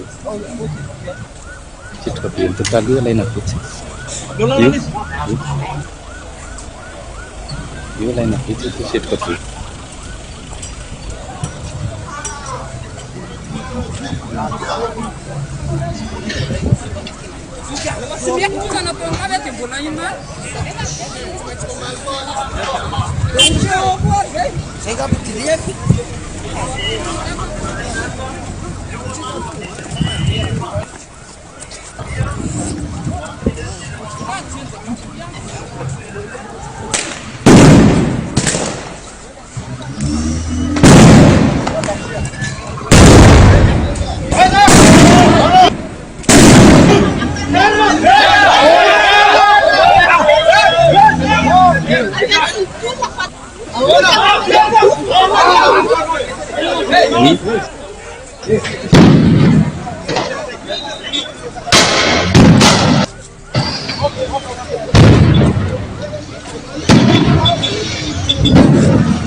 Ny son no ilaina, ny son no ilaina indrindra satria tsy mahita sary moa zany PM.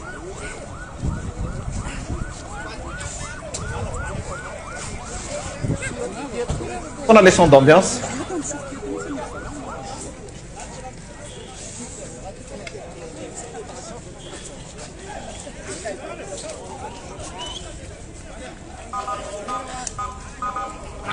ilaina.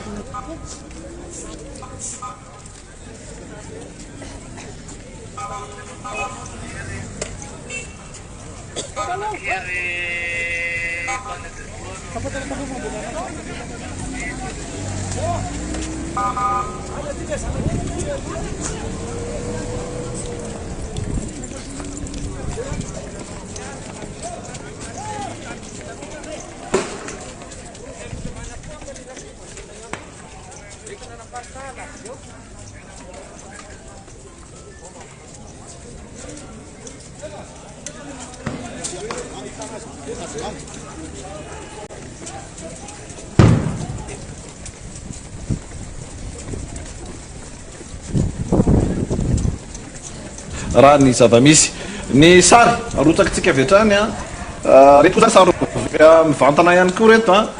amin'izao fotoana izao a ataotsika plein écran na mana technicianina ao amin'ny réalisation fetsifetsy mba matromatroka ampiakarina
koa misy olona ihany koa zany dia misy ambulance moa zany ty hitatsika tia anaty tranony lacry ia misy mpianatra mianatra ao amin'ny EPP-tany mena sy mandeha amin'iny vasakosiny zany a mahita faisana vokatry ny lacrymogène amin'izao fotoana izao a raha ny fampitambavao avy amin'ny namana gazety atrany zao aloha zany ny zava-misy eto amin'ny fireneny zao no iarahantsika malagasy mananeto asa reny isy tonga tamin'izao ve ny zava-mitranga raha ohatra ka nahainy fampieny tao anatin'izay efa taona sy tapany 5 taona izay raha toka nahainy fananja sy ny fanome voninahitra tao anatin'izay a ny sahitsika samy malagasy raha toka mba nisy irika na ahafahany teo ireo malagasy eo anivon'ny fanoerana na neo hevitra ampilaminana ateto amin'ny fireneny raha toka nadio ny fanendrena ny HCC ka tsy nahitana irika fitondralanana raha toka tena tao anatin'ny atao hoe fanajanany reto nananganana ny CNI raha to ka nisy ny fanajana ny tany tandalana raha ohatra ka nisy toyany ireo raha mpitsarana sy raha samihafa izay ny andrandran'ny olom-pirenena ny atao hoe ara-dalàna sy ny sisa tonga tamin'izao zava-mitranga zao ve atsika fa de zava-misy aloha ny fiaram-potany filaminana hitantsika amin'ny sary reny feno fitaovana maro samihafa hoentina manaparitaka ny mpaneho hevitra zany amitsika miteny izao inona zany tiany ireo mpanao politika manome ny baiko tahaka an'izao atongavana ho tanterahana ve ny fifidianana zay efa ambara ombenimbeny fa feno osika sy mitafialatra mialoha dia ho terena andeha fotsiny am'izao ve zany izany fifidianana zany ho tsinitsiniavina ve zany ny fitakiny reo malagasy izay teatsika fifidianana ampitoviny rehetra ana fitakina anadiovana ny tontolo ny fifidianana ihany koa zany fa hatreto aloha zany dia naomby izay fanapatahana nireo lay mpitolona ireo avy amin'ny alalan'ireo fitaovam-piadina grenade lacrymogène sy fiara zany hoentina manaparitaka azy ireo izay ataony mpitandro ny filaminana dia tahaka izao zany ny sary izay arahantsika ao anatin'izay nahita fahombiazana ny gouvernemanta nahita fahombiazana ny mpanao politika mpanome baiko amin'izao fotoana izao raha ohatra ka fahombiazana ny fanaparitahana ny olona izay ao anatin'ny fanehoan-kevitra amintsika amiteny ty ary andrasantsika eo ny fivoaran'ny vaovao samihafa aloha zany fa dia milamina ny firenena zany raha ohatra ka tazanina am'izao zava-misy zao milamina tanteraka ihany koa ny fifidianana raha izao zava-misy zao rehefa hita taratra ny hoe toy ny ahoana ny fomba ametrahana am'izay hatramin'ny ovina hoy ny mpanao gazety ary fidy ramanandraibe zay no iveritsika fa ahitana vahaolana ao anatin'ny atao hoe fanakanana ny faneho-kevitra amin'ny lafiny maro samihafa tahaka ity hitatsika iainany eto amin'ny firenena am'izao fotoan'izao ty filaminana amin'ny alalany fampiasana mpitandro filaminana ve amin'ny alalany fampiasana hery famoretana ve olaitsika sa filaminana amin'ny alalan'ny fametrahana ny ara-dalàna filaminana amin'ny alalan'ny atao hoe fitomboniny fiatsaran'ny fari-piainany vahoaka malagasy sa filaminana amin'ny alalan'ny atao hoe fampitomboana ny famokarana ka tonga ny rehetra azo izay anjara tandrify azy amin'izany atao hoe fiainana milamina fari-piainana tsara fafahana mampianajanaka fafahana mitsabotena araka ny tokony ho izy zany inona zany ny fototra ametrahana ny filaminana na ny fototra ametrahana ny ataotsika hoe firindrany fiarahamonina ery sy tahotra ary orooro amin'ny alalan'ny hery famoretana ve sa fahaiza mitondra sy fahaiza mitantana amin'ny alalan'ny fifampianona sy ny fahaiza mandahatra ny lahara-pahamehana eto amin'ny firenena inona no tiatsika hitondrana ny firenena fandangarangana hery ve sa ny fanarahan-dalàna atonga ny rehetra hitovy tantana manoloana ny lalàna fanontaniana daholo moa zany mipetraka amitsika miteny zao anatin'ilay ataotsika hoe raharaha-pirenena fa de ny andiasakisona ny fifidianana aloha zany tsy misy miva ny olana politika tsy misy miva ny aya samihafa manodidina fifidianana tsy misy miva ny ataotsika hoe olana ara-tsosialy iainany vahoaka na ny fahasarotan'ny vidim-piainana ny fahasarotan'ny fampianarana zanaka ny fahasarotan'ny fitsabotena ho an'ny sarababe vahoaka tsy misy miva ny fitakina ny mangarahara amin'ireo ataotsika hoe raharaha samihafa fitantanana ny are-pirenena ny ady amin'ny tsy maty manota ny ady amin'ny kolokolo zany rehetrarehetra zany aloha zany tsisy miva fa ny miva am'izao fotoana zao ny voafe am'izao fotoana zao dia ilay hoe marche pacifique dia be ampilaminana hoentin'ny olo-pirenena sy ireo collectif de candidat izay maneho ny fitakina izy ireo manodidina n'izay tranga samihafa iainana eto amin'ny firenena izay zany rehetrarehetra zany no manamarika ny raharaha-pirenena amitsika miteny zao ny mpanao gazety eto amin'ny plateau dia miandry ny atsipriam-baovao siratolo-janazy rety efa manana vaovao zaraitsika za aloha zany amin'ny tambajotra samihafa ato maromaro reto vaovao miditra reto fa izantsika ho amarinina amin'ny sary misy sary ihany keo zany ty vaovao ihany keo ary ampitaina amitsika ngadona eny vato ny bilitatokana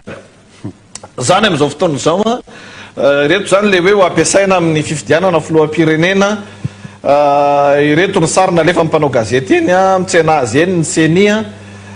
eny vato zany reto sary reto ankilana zay rehetrarehetra izay mikasika reto biletatokana reto zany tonga mitsika miteny izao ireo biletatokana ireo tonga zany reto andrasatsika moa ny fanampiparazavana hoe firy ny isan'izy ireo toy ny ahoana ny numéro de série amin'izy ireo bulletin tokana tonga saingy ny zava-mitranga dia tsy fantatra ho an'ny candidat mirotsaka ho fidina hoe takany ahoana ny disposition mikasika an'ireo birao fandatsaham-bato samihafa ny lisy-pifidianana mbola sakoroka ao anatin'izay ny karaha-pifidianana misy loharan'ny-baovao samihafa ahitana fahadisoana ny doublon sy ny triplon antsika amin'ny teny zao mizotra makay zany fifidianana ary ahoana izy ty fanontaniana daholo zany rehetrarehetra zany asa fanirana zafy manantany ve na sy ratolo-janahary efa manana fanampim-bavao sur terrain misy fanampim-bavao ato milaza momba candidat mahakarahavalo manana sy ny candidat hafa somary mitandrina kely satria mbola tsy nanana fotoana tena nanamarina anazy fanirana zafy manantany teteny fotsiny hoe miditra trany atao madinika anaty elakelan-dalana sy lalana samy hafa any zany ny fanaparitana am'izao fotoana izao zany na izany naty zany mahazo vaoantsika hoe mitontolona ho an'ireo olom-pirenena zany mbola tsisy consigne hafa mihitsy nomen'ny candidat fa miezaka foana izy ireo zany hanao an'izay etsika ampilaminana izay tsisy iny zay mety hoe fanakorontanina fanarotana izay na de fereny ary ny résultat na ny vaovao samihafa hitatsika fa mbola manao fanamaremba vaovao samihafa tsika fa itsika tsy maintsy mitandrina enikatra namana sur terrain ihany koa zany mbola misy ny kofona de tsy maintsy mbola manamboatra position tsara misy ny mbola mampiakatra ny vinaigre sisa misy mbola tratran'le azakazaka maro samihafa teo de mbola manao an'izay fandaminana samihafa zay fa ny olom-pirenena zany zay eny akanjeny zay ahitana karazan'olona maro be mihitsiny zay ampikirakira tambajotra sosialy miantso an'izay etsika fotsy zay eny akanjeny de mbola manao ny fandaminana ihany koa zany hoentitsika eo zay fa tsy aritra kely fotsiny zay inikatsa de niditra teo ny amin'ny tsy foana daholo zany lalina rehetrarehetra manodidina ihany fa mbola mitohy raha ny fanambavao ary tsy metsika amin'ny toerana samihafa zany reo olom-pirenena raha ny vaovao zay voaraintsika zay mandray ny afatra avy any reo candidat sy ny mpiara-miasa amin'ny sira ratolo-janahary raha misy azo resana ihany koa de andao resantsika satria manaraka atsika ihany koa zao tontolo zao ny ato moa ny afatra tonga ato de mahakasika ny fampirisihana indrindrindrindra ny tena be deaibe ato mampirisika maherezina-reo satria endrika iseho ny tsy fanarahan-darana sady io didiny besandro endrika iseho ny tsy fanarahan-darana io famoretana io tena didiny besandry raha arabaky teny fa raha jerentsika ny fahavononan'ny olona teo anandeha ampilaminana tsy tokony ohatran'ireny ny zavatrantanga hoe averitsika kely le sary le diabeta amin'izy mbola tsy naparitaka teo zany de misy fanamarena izy mbola mivarotra tsara ny mpivarotra hitatsika teo tam'le diabeny lana filamina fa rehefa tena important zay point nresahanao zay sy iza zany no vonono eto amin'ity tany ity akoatran'le olona mitaky ampilaminana de misy ihany koa ny famonana vatra zay manao ny azy raha ohatra mantsy ka andeha nroso ampilaminana kely am'kianja telo amby folo meny lamotiny sary zareo mbola mandeha tsara lamlamina io le tena io le diabe io ohatran'izao zany le diabe rehefa najaina hajaina ny zon'ny olom-pirenena zany fa io izy fa afaka mandeha androany io sary androany io sary rehefa ajaina ny zon'ny olom-pirenena de tahaka an'izao sary asoa le sary miparitaka be teo indray le sary tsisy nenina kely indray aloha le sary le foana le terrain zany mba ho hitany tsy tika mantsy sady mitaiza ny olom-pirenena satria raha rotin'ny olona le sary teo kera zermanina azafady indrindra eo am'le rond-point teo zareo mbola misy voatabia mbola misy rehetrarehetra tam'le sary teo averitsika kely le sary le tsisy neninina indray mba ho hitantsika le elanelana le elanelana le izy le efa hoe naparitaka tamin'ny lacrymogène hoe tahakany ahoana ny abetsaky ny zava-mitranga indray rehefa vohitsakitsaka indray le zon'ny olona misy engely le fifanajany eo amin'ny tolonazao zany le ary akaikikaiken'ny mangareo aveo hitasika tao de mikatona daholo ary na le toeram-pivarotana aza de efa foana averitsika am'izay ary le sary be olona teo le olona milahatra be deaibe teo reny tsinona no atao hoe démocratie mivantana zao zany le izy ny olona dia manao hevitra dia mandady mivarotra manao hevitra ny mivezivezy mivezivezy ao anatin'le izy ny milanja sainam-pirenena milanja sainam-pirenena tahaka an'izao ilay filaminana hitantsika taratra amin'izao ilay filaminana tahaka an'izao ilay endrik'ilay fanehoan-kevitra zany hoe azo atao tsara zany a ny tahaka izao ny izy mirahalahy ny fanontaniako dia hoe inona no olana ho an'ireo mpanome baiko politique ny azy zany tsy le mpitany filaminana sur terrain mihitsy no hitako hoe olana fa reny efa nomeny politika baiko hoe ataovy mahita dia ataon'ireo mahita manatanteraka baiko izy ao anatin'izay fa ilay mpanome baiko mihitsy zany hoe ireo mpanao politika qui tire les ficelles moa ny vazaha izay manome ny baiko rehetra mba tsy afahany olo-pirenena manao fanehoan-kevitra filaminana zay rehetrarehetra zay le apetrakitsika zany raha ny zava-mitranga arifidra sy ratolo-janahary arifidra manandray be fa ny razafy manantany ao anatin'ny vanim-potoana fifidianana tahaka an'izao raha ny lojika aza dia tokony ho be deabe ny fanehoan-kevitra teo izao satria ny candidat dia mila mitakosina amin'ny mpanaradia azy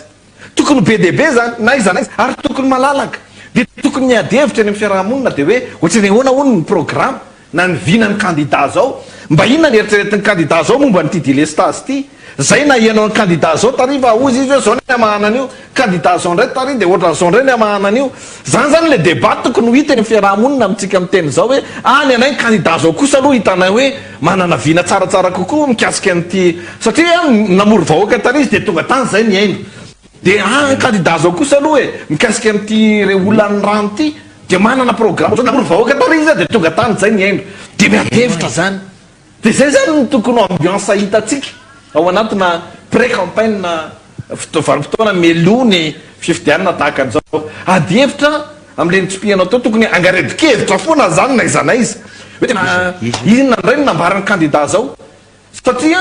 ny antony dia tsotra efa milamina daholo ny fifidianana efa azo antoka fa izy le fifidianana efa samy mahatoky ny mpifaninana fa dia ilamina le fifidianana dia mandeha amin'izay ny débat momba ny contenu alvina eto amintsika moa ny tezaina ny olo-pirenena anompo tsangan'olona le tsangan'olona io zany tena grave be ny tondrana teto satria mamotika firenena io kanefa ny zay ny nahazaratsika fa isika dia mametraka foana hoe tokony efa ady hevitra momba na contenu anavina mpiarahamonina miainga fa ny zava-misy hitantsika amin'izao fotoana izao fanakanana ny fanehoan-kevitra akalalana ny miainga tena mifanohatra mihitsy zany ary tsika ilazanany amin'ny hoe tsy feny fepetra hitatadatra zao fa tsy feny ny fepetra irisotsika amina fifidianana araka ny tokony ho izy satria ny fanehoan-kevitra mihitsy izay takiny ny vanim-potoana ny fifidianana no tahaka an'ireny ary fanehoan-kevitra manodidina ny fanadiovana an'le fifidianana isiny ny fifampatokisana hafa ndray any raha ohatra rezy bralaka hoe olona voafonja any amponja no manao fitakina hoe diovy fifidianana io hoe olona efa voatsara zany a dia voafonja no ny adalana vitany ny eloka be vava vitany dia hoe azo tonga dia tenena hoe verzonareo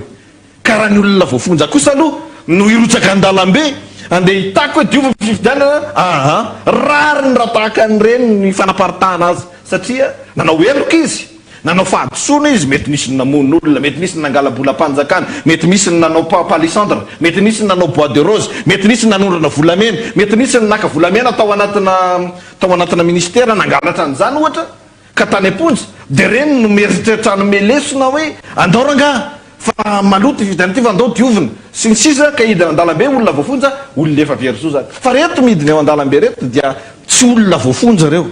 fa malagasy mitovy amin'ny malagasy rehetra hoe mba heno izay fa hiatrika fifidiana antsika alefasy madio fifidianan'io dia zay le zavatra mitranga zany amin'izao fotoana zao manambavao nareo nanampikely zay nambarany siratolo-janahary teo fotsiny satria tena pertinent ny remarque nataony sy teo faniry razafy ny vaovao zany amin'izao fotoana zao ny filoha Marc Ravalomanina candidat Marc Ravalomanina zany dia maratra ny tongony zay zany no vaovao amin'izao fotoana zao na izany na tsy zany miezaka nefa mikarakara ny Marc Ravalomanina ny ekipa rehetra vetivety fa rehefa avy eo miantso misesy be manko ny vaovao zay miditra ato amintsika miezaka mikarakara azy ny ekipa satria zay le nitenenitsika hoe aza dia atao amina resaka ohatran'izay le izy satria animba zavatra zany ray aman-dreny reo ary manana an'izay andraikitra sy toerana nametrahana zay misy sary eo rehefa avy eo a hoarotsatsika ho atsika mpanaraka ny fandarana zany a de hoarotsaka ny sary a rehefa avy eo zany a mba etsika hanaporofona zany misy mpanao gazety ihany koa zany voalaza fanaratra fa na izany naty zany a mbola tsy maintsy an'io hevitra ny candidat rehefa avy eo zay a miverina ity ndray zany amin'ny rond-point Kasomanga zany ny olona am'izao fotoana zao marobe ary nahita le fisamborana sy lay daroka lacrymogène na mpilaminana teo zany a dia manomboka mivoaka zany ny vaovao voaraintsika teo a misy sepitra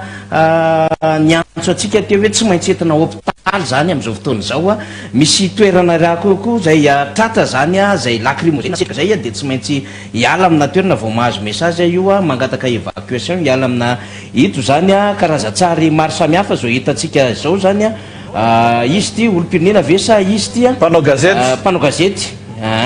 tratra zay Germain Menjanary ve ty sa iza mba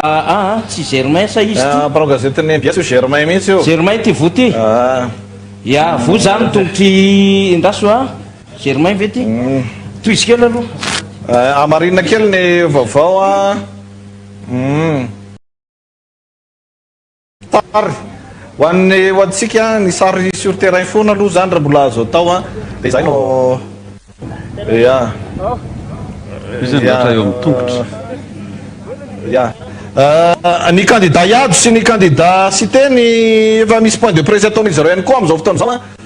raha ny ampahamba vaovao ety amin'ny plateau ety mba miezaka tsika zany mitady ny sary rehetrarehetra mikasika an'izany ny candidat Marc Ravalomanina zay voalaza moa zany hoe naratra raha ny vaovao nampitain'ny faniry Razafy Manantany teo a hoe naratra voteny amin'ny tongony ihany koa am'izao fotoana zao a vokatra zay zava-nitranga androany zay a zay re olona le ambaratsika foana zay mo amin'ny mampanao gazety maha-olo-pirenena ny tanjona de hoe ahoana ny itovian'ny malagasy rehetra eto amin'ity nositsika ty ny itovizatsika rehetra fa tsy hoe misy ny mahazo avarapatana sy toerana manokana manoloana ny arem-pirenena eto ohatra de misy ny tsy mahita riva mihitsy amin'ny arem-pirenena misy ny voasazy ny lalàna rehefa mandika lalàna ohatra fa misy ny tena tsy voasazy mihitsy rehefa mandika lalàna misy ny mahazo tombony manokana resaka volam-panjakana sy ny sisa fa misy ny ataotsika hoe tena tsy mahita maso an'izany fampiasana volam-panjakana sy ny hoe rira ny resaka fampandrosoana zany ary amin'ny vanim-potoana ny fifidianana de hoe misy ny manana tombon-dany manokana fa misy ny hoe tonga de terena iaina ao anatina fifidianana efa fantatra meloha fa feno osika sy feno alatra de misy nefa ny milaza fa matoky ny fifidianana io a de ireo rehetrarehetra reo no ilaina hijerena ny fomba hoe hifampatokisana zany ao anaty satria samy malagasy daholo ane no miatrika an'ireo hoe tsy tokony misy mihitsy zany no mizanatsy ny renila ary zay le ady fo amanaina ataotsika eto iezaka atao isan'andro atao tsiketo vaovao fanery aingana be mihitsy a ny namana teknisiana zany andefasako an'ity sary ty zany a zay a nanjo ny filoha Marc Ravalomanana efa lasany izy nikaja Rakotomanantsoa mbola ezaka mandray ihany moa zany satria oke voraiko le sary a dia mandray an'le sary tsika miverina misy maratra aty amin'ny faritra aizy ty voaraiko maratra be zay zany zava-misy mpitolona zany am'izao fotoana zao koa zay tratran'izay ratra izay voaray efa nalefa le sary zany a sary filoha Marc Ravalomanana zany a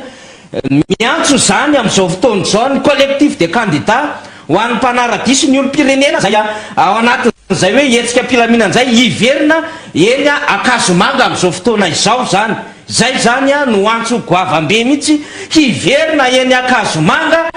zay ao anatin'izay hoe fiaingana tamin'ny etsika mpilaminana izay raha toka vonina ny sary nikaja raha mahazo tsy voaray mihitsy le sary faniry so de tokony mena code wifi aloha faniry vetivety anamorana anazy ndaso vetivety ary ndaso vetivety tsara manamarika aloha zany anaty zandry zany fa tsy mbola rava akory ny tolona mitoy izay fametrahana ny firaisan-kina izay a lasa ny chef Clarisse ya d'accord voaray ya eny zany ty raharaha ty a telo zany candidat naratra candidat Androbel tahina Razafinjoela le vota amin'ny tanany ary ny candidat Marc Ravalomanana. Ny ekipa rehetra zany amin'izao fotoan'izao dia mikarakara ny filoha Marc Ravalomanana zany amin'izao tsika miteny zao ary manao ny zay communication zay fa io zany ny sary io zany ny sary ny mpano gazety esorina ny sarina eto amin'ny plateau antsika technicien le sary aloha azafady aiza le tsy hita tsara amin'ity sary ty esorina io sary eo ty zany io zany izy eo tena tongotsy ny filoha Marc Ravalomanana eo eo amin'le tandrefiny ny tivia zany ny filoha Marc Ravalomanana zany no tratra zany ao anatin'izay lafin-javatra zay fa miantso zay zany le afatra eo zany ny candidat Robela Andry tany amin'ny tare teo anelanelan'ny fiorifana sy ny masony 2 centimetatra miala ny masony eo akaiky eo ary raha 2 centimetatra taty aloha dia poka tanteraka le maso raha 2 centimetatra tany arina dia mety tonga dia fahafatisana avy hatrany ho an'ny candidat Robela Andry teny ty ambony tety fa ny candidat Ravalomanana zany dia iny any amin'ny tongony iny ary eo amin'ny vavaranjony eo mihitsy ilay ratra mahazo azy ny candidat tahina Razafinjoela moa teny amin'ny tanany raha ny fampitambavao izay voaraintsika hitondrantsika aizy zany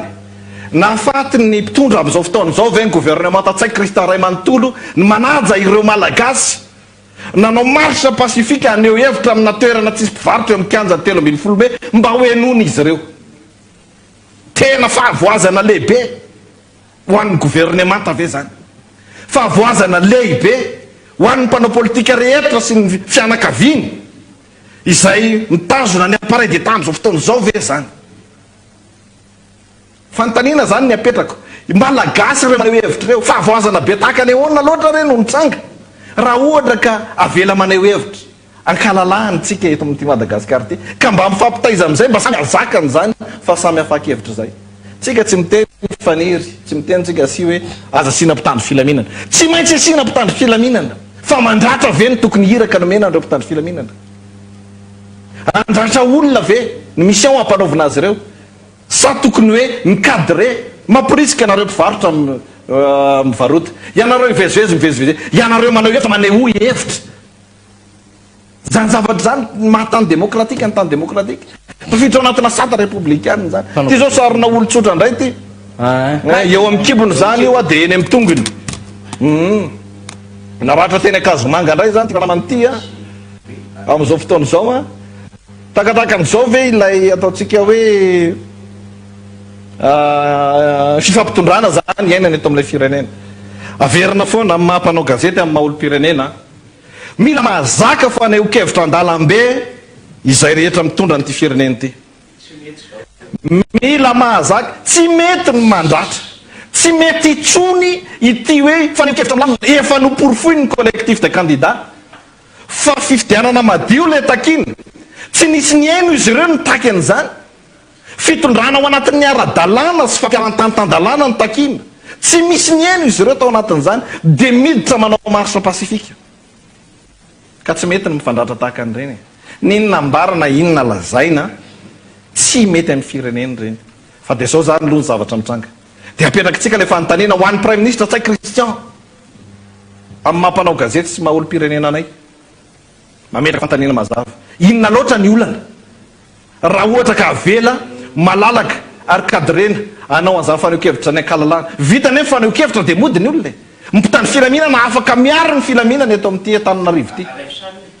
afaka miaro ny filaminana eto fa dia reny ny zavatra mitranga inona zany no ateraky reny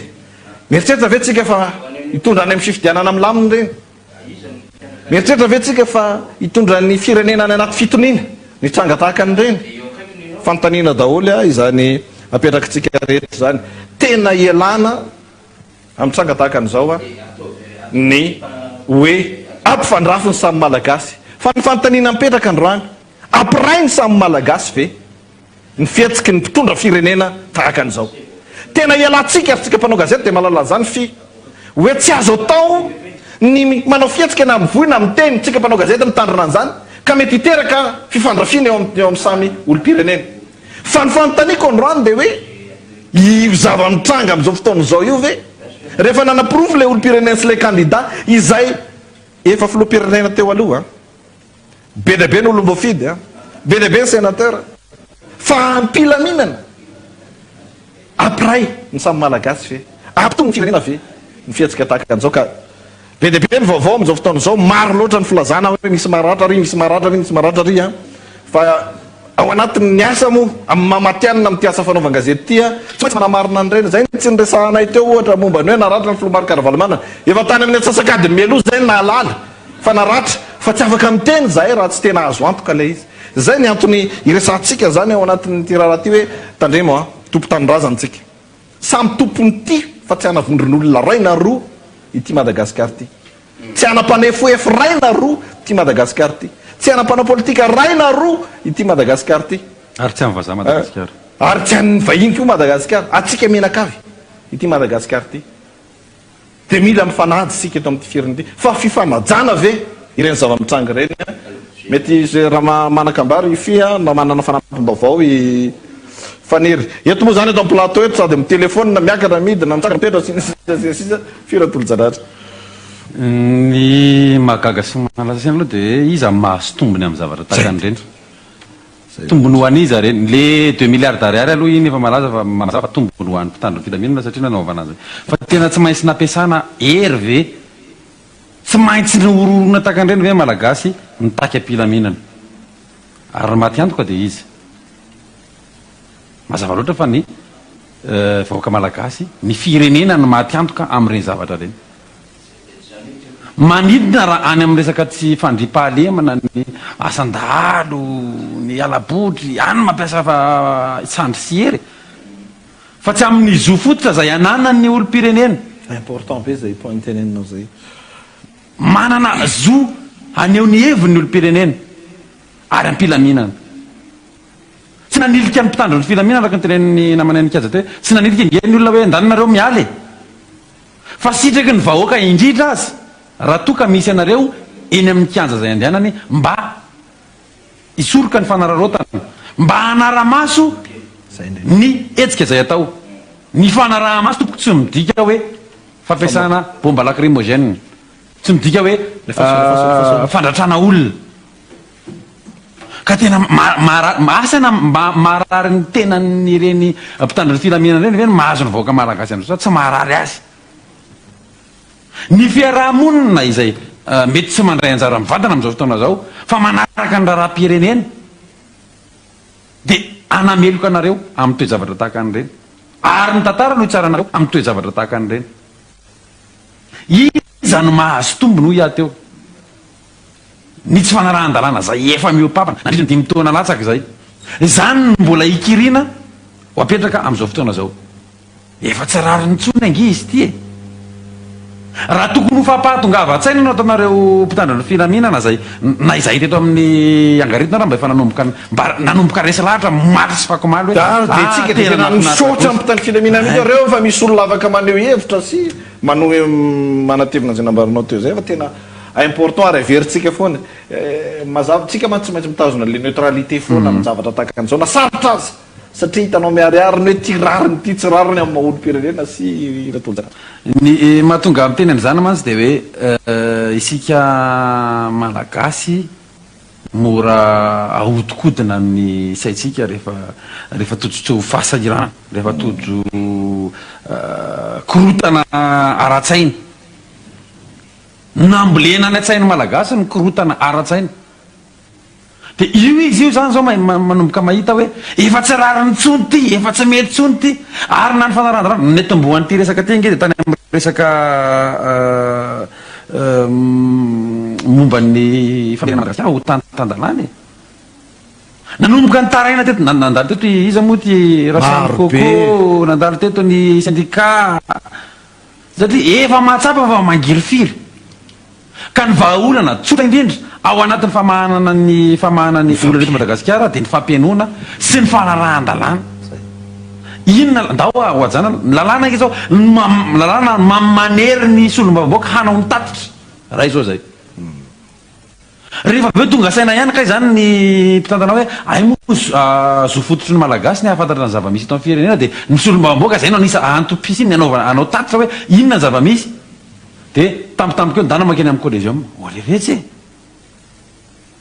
fa ngamo izy ty zany teritereko masaka atao voalobo zany misy eo ny fangatahana efa nataony lavana noho ny antony tsy ara-dalàna tsy mety tsony mihitsy ty zava-mitrangy eto amin'ny firenena ny malagasy ianareo zay mbola tsy tonga saina farafaratsiny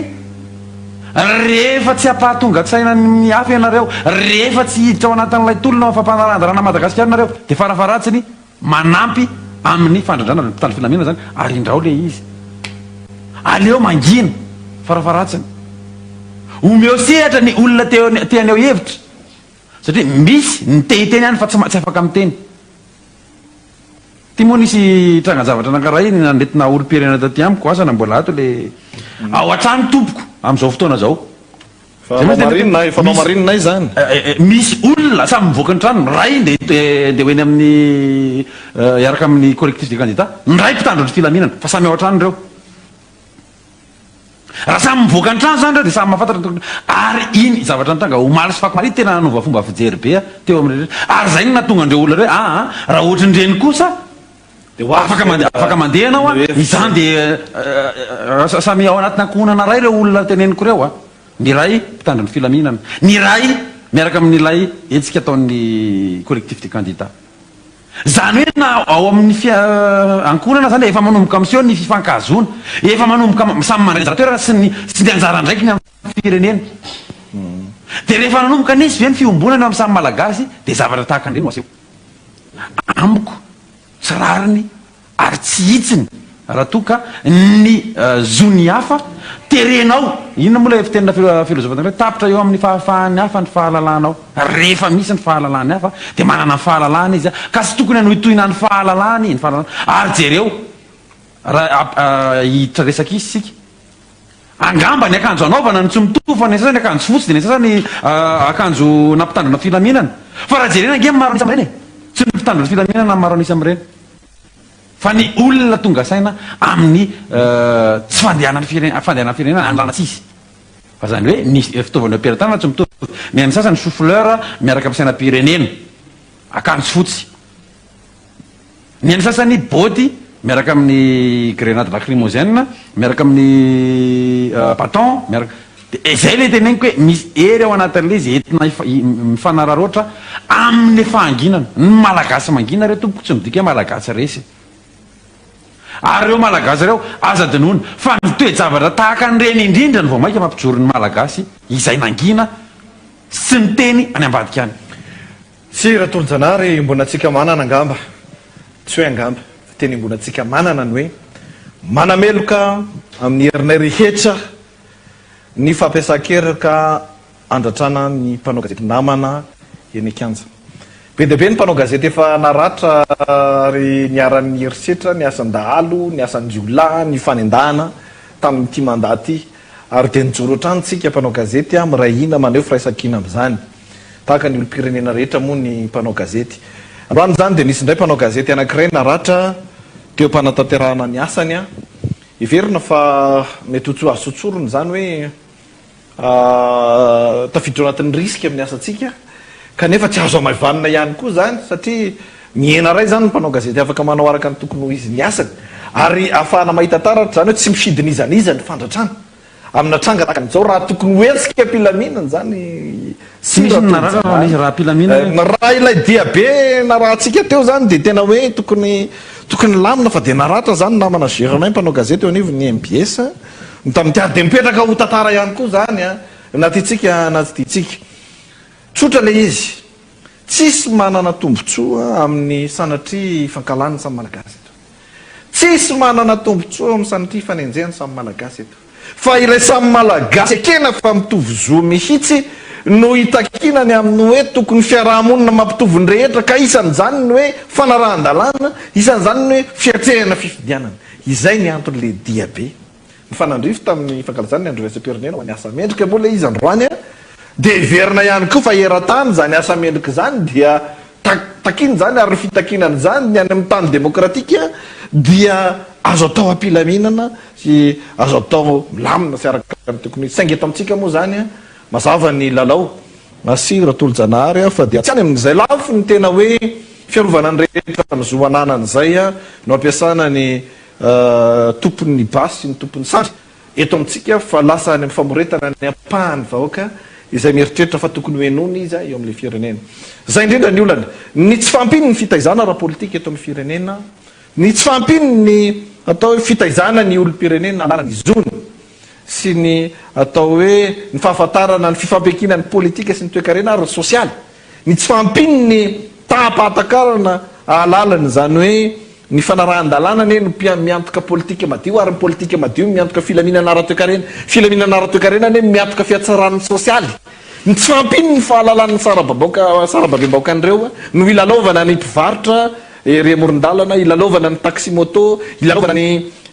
mpanasa lamba, ilalaovana ny olona monina eny amin'ny faritra iva, ilalaovana ny sarababem-bahoaka izay ambanina kolaka miaratsiny fa tena fanambanina kolaka mihitsy ny fividianana olona na ny famporisihana olona anohatra ny hoe faneokevitra kalalana izany, satria fiheverana azy ireo fa tsy atakatry ny asarobeda zany atao hoe fahalalana zany, ny fiantohan'ny lalàna sy ireo fenitra sy fepetra ary lalàna iraisam-pirenena maro zany atao hoe fahalalana zany. Izay foana ny antony ametrahantsika zany atao anatin'ny famakafakana sy ny ataontsika hoe adiditsy andraikitra ny mampanao gazety fananana ny hoe micro ahafahana miresaka tahaka an'izao ilohaloavatsika eo atapiny loha sy ratolo-janahary ilay hoe firaisany samy malagasy, ilay firaisakina, ilay firaisatsaina, ilay malagasy tokony hoe hitambatra sy halala araka ny tokony ho izy ny zava-misy eo amin'ny firenena. Izay foana ny ametrahantsika hoe tokony malagasy mahay mandanjalanja fa saingy ny zavatra mitranga amin'izao fotoana izao dia manitsakitsaka zany rehetrarehetra zany, voaitsakitsaka ny hoe malagasy tokony afaka ny andanjalanja ny zavatra misy. Mpanao gazety aza maratra, misy malagasy omena sehatra ery amin'ny CCI, malagasy mihitsy reny nivory tany amin'ny CCI reny misy ny malagasy mpitehina satria hoe mirotsaka amin'ny fanaovana politika dia mpitehina orinasany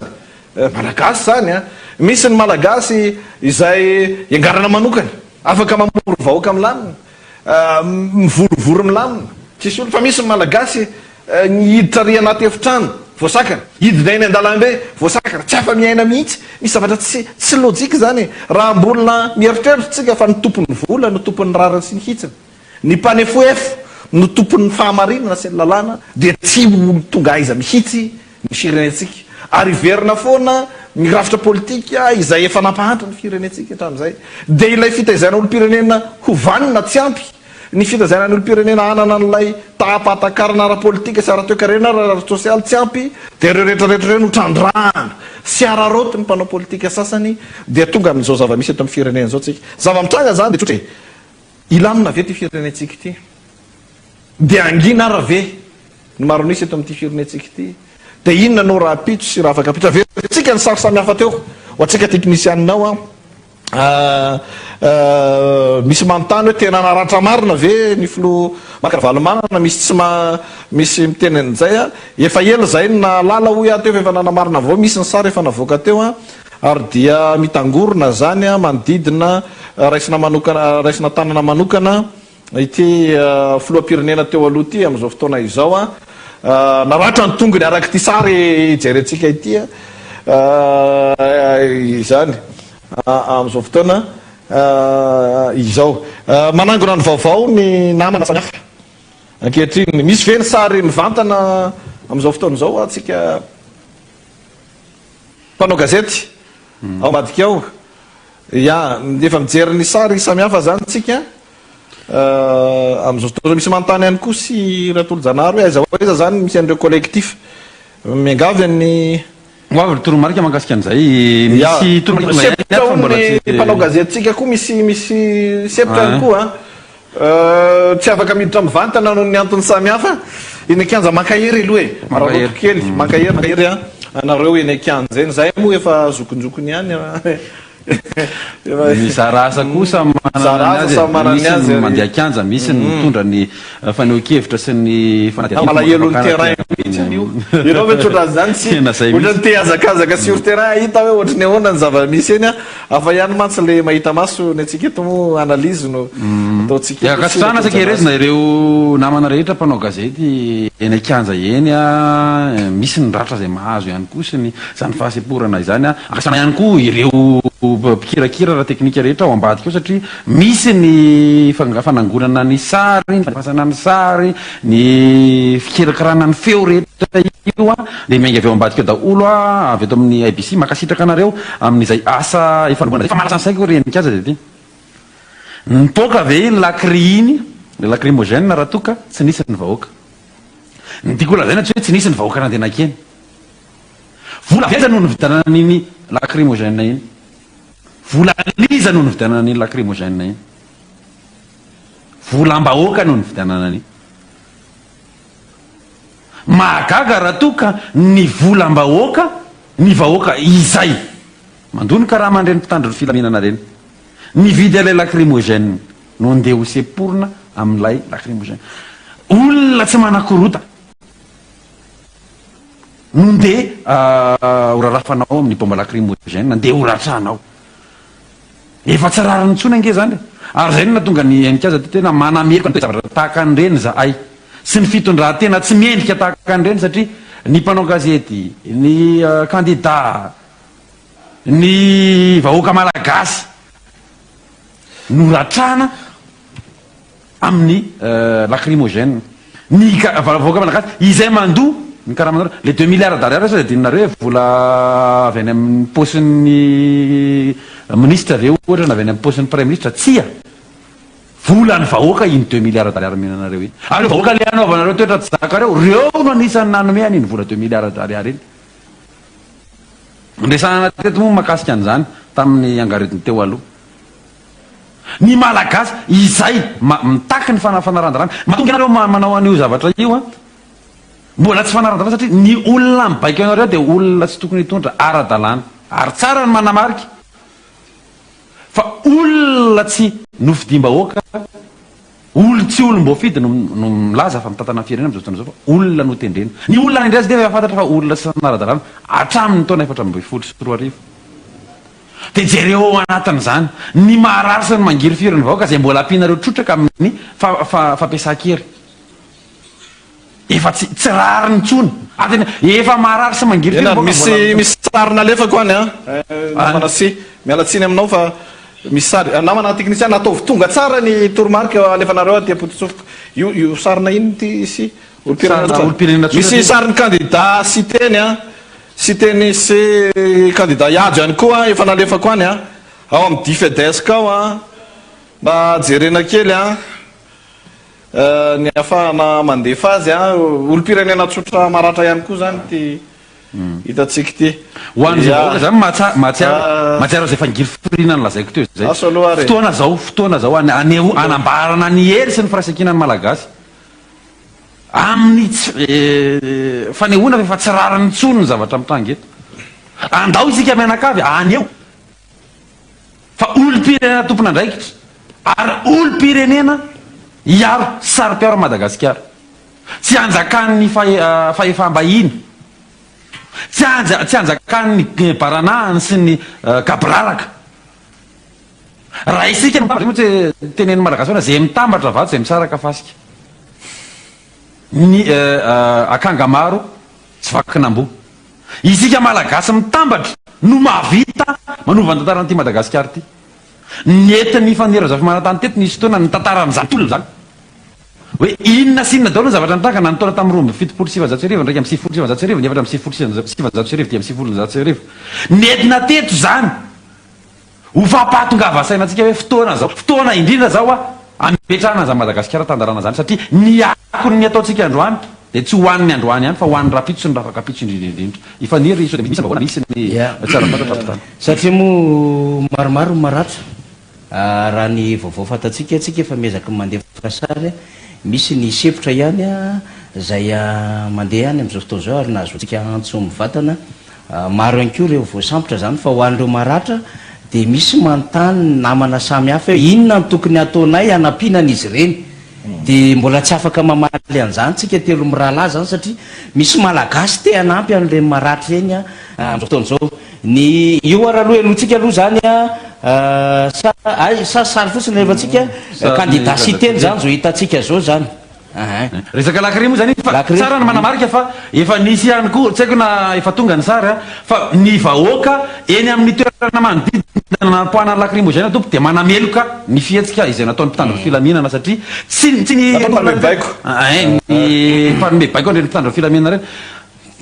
manameloka ny fanapoahana bomba lacrymogène eny amin'ny tanàna izy ireo ary tsara na manamarika izy mirahalahy fa tsy teny amin'le lalana ihany napohanan'le lacrymogène fa hatrany anaty elakelan-trano nisy lacrymogène napoka lasa tany antran'olona ihany koa lasa ny antran'olona misy fanamariana samy hafa aloha na azotsika am'izay dia rehefa manana vaovao am'izay tsika inkajy hoe inona ny tokony ataon'ny olo-pirenena zany zay te hanampy satria mahita n'le faharatrana maro be am'izao fotoana izao fa akoatran'izay zany a ny zava-misy moa zany dia hoe tsy maintsy mbola isy ny toromarika omen'ireo candidat nisy olombavoaka ihany ko ohatran'izany zany dia haomena an'ireo olo-pirenena fa itsika mahazo zavatra hoe tsy mbola rava akory lay dia be ampilaminana ny oetreretina ho tanterahana androany dia izay ny zavatra mitranga aventsika zany fa eo ampiandrasantsika hoe inona zay mety toromarika omen'ny candidat nireo mpanaradia azy efa maromaro ny voasambotra misy taty Akazomanga nisy tany ambondrona tany ambondrona ihany ve ny tany Analakely fa misy koa maratra ny nahazo namana Germain nomenjanahary teo dia tery akaiky ny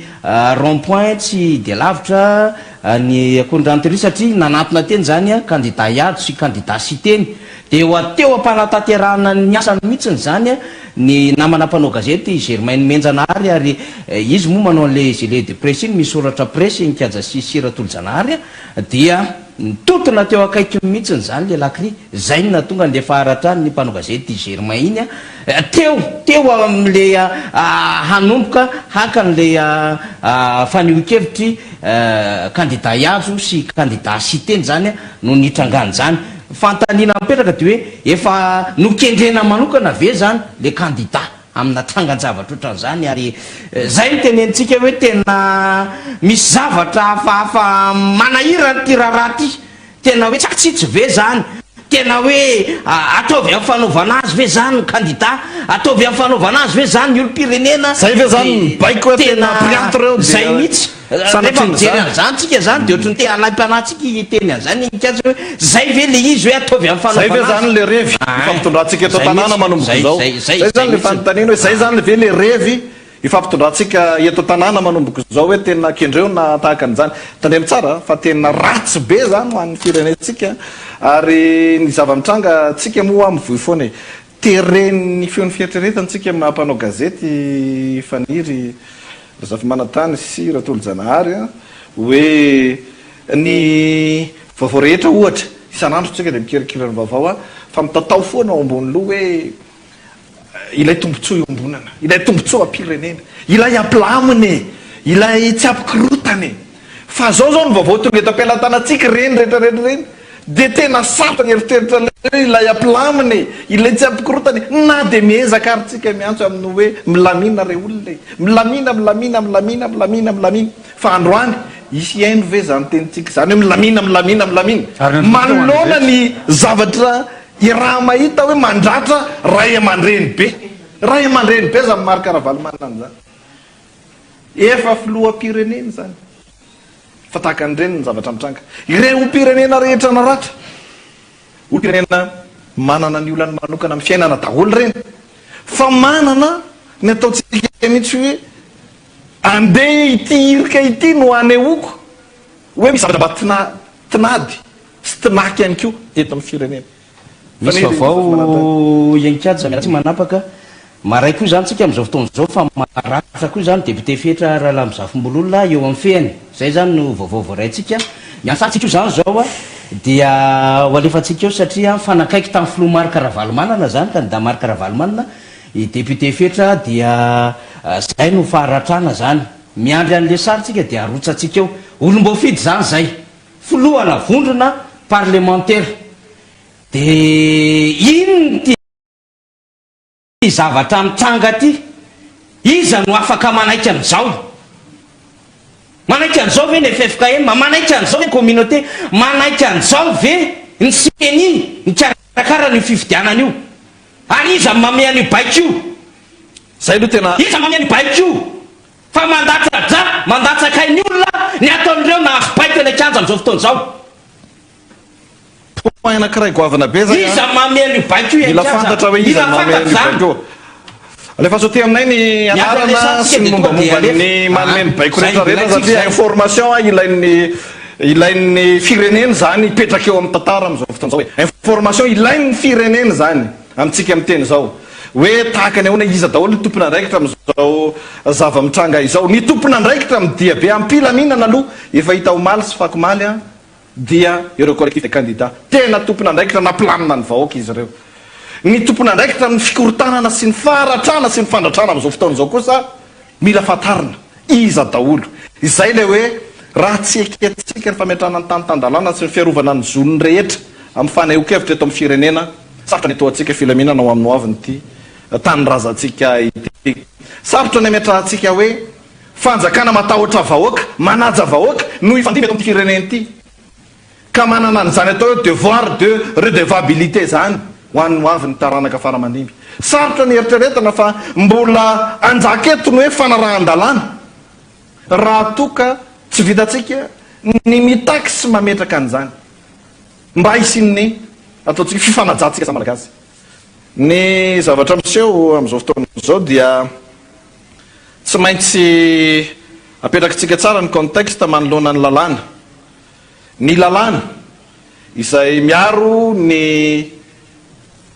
olo-pirenena ary izay manome zo ny olo-pirenena ny lalàna izay miantoka ny fahafahana miteny rehefa misy ny zavatra hita fa tsirariny ny aya sy ny sisa eto amin'ny firenena averina foana ny atombohan'izao raharaha zao fitakina fifidianana madio tsy fanaikina fankandalana ary indrindraindrindra ny fametrahana ny vahoaka ho tompo-pahefana ka hanomezakaja sy hanomezakasina an'ireo vahoaka maro anisy ireo vahoaka malagasy tsy tokony ho ararotina amin'ny hoe fahantrana sy fahasahitranana fa tena fotoana zao a anamafisana ny fitaizana ny olo-pirenena alala ny anjara andraikitra tandrify azy eto amin'ny firenena izahay mpanao gazety dia miezaka foana ary mahalala tsara n'izany etika teatologie zany hoe firaisakina pirenena ny tombontso iambonana tanorazana iambonana zava-dehibe zany manoloana zava-misy eto amin'ny firenena tandomondoza izany tombontso iambonana zany zany firaisakina pirenena zany ny dikan'izay tsy afaka ny avela andaly fotsiny ny tranga tahaka an'izao izay ny antony tenenanay telo am'rahalaty eto amin'ny plateau teto hoe iza ny tompona andraikitra mahatonga an'izao faharatrana sy fandratrana fandrarana fanakanana amin'ny famoretana ny fanakevitra pilaminana zao ny tompona andraikitra mahatonga an'izao zava-mitranga zao mila fantarina zany mila fantarina amin'ny antsipriana zany hipetraka ho soratana eo amin'ny tantarany Madagasikara ny mpanao politika ny nanomeny baiko politika sy nodidiny zany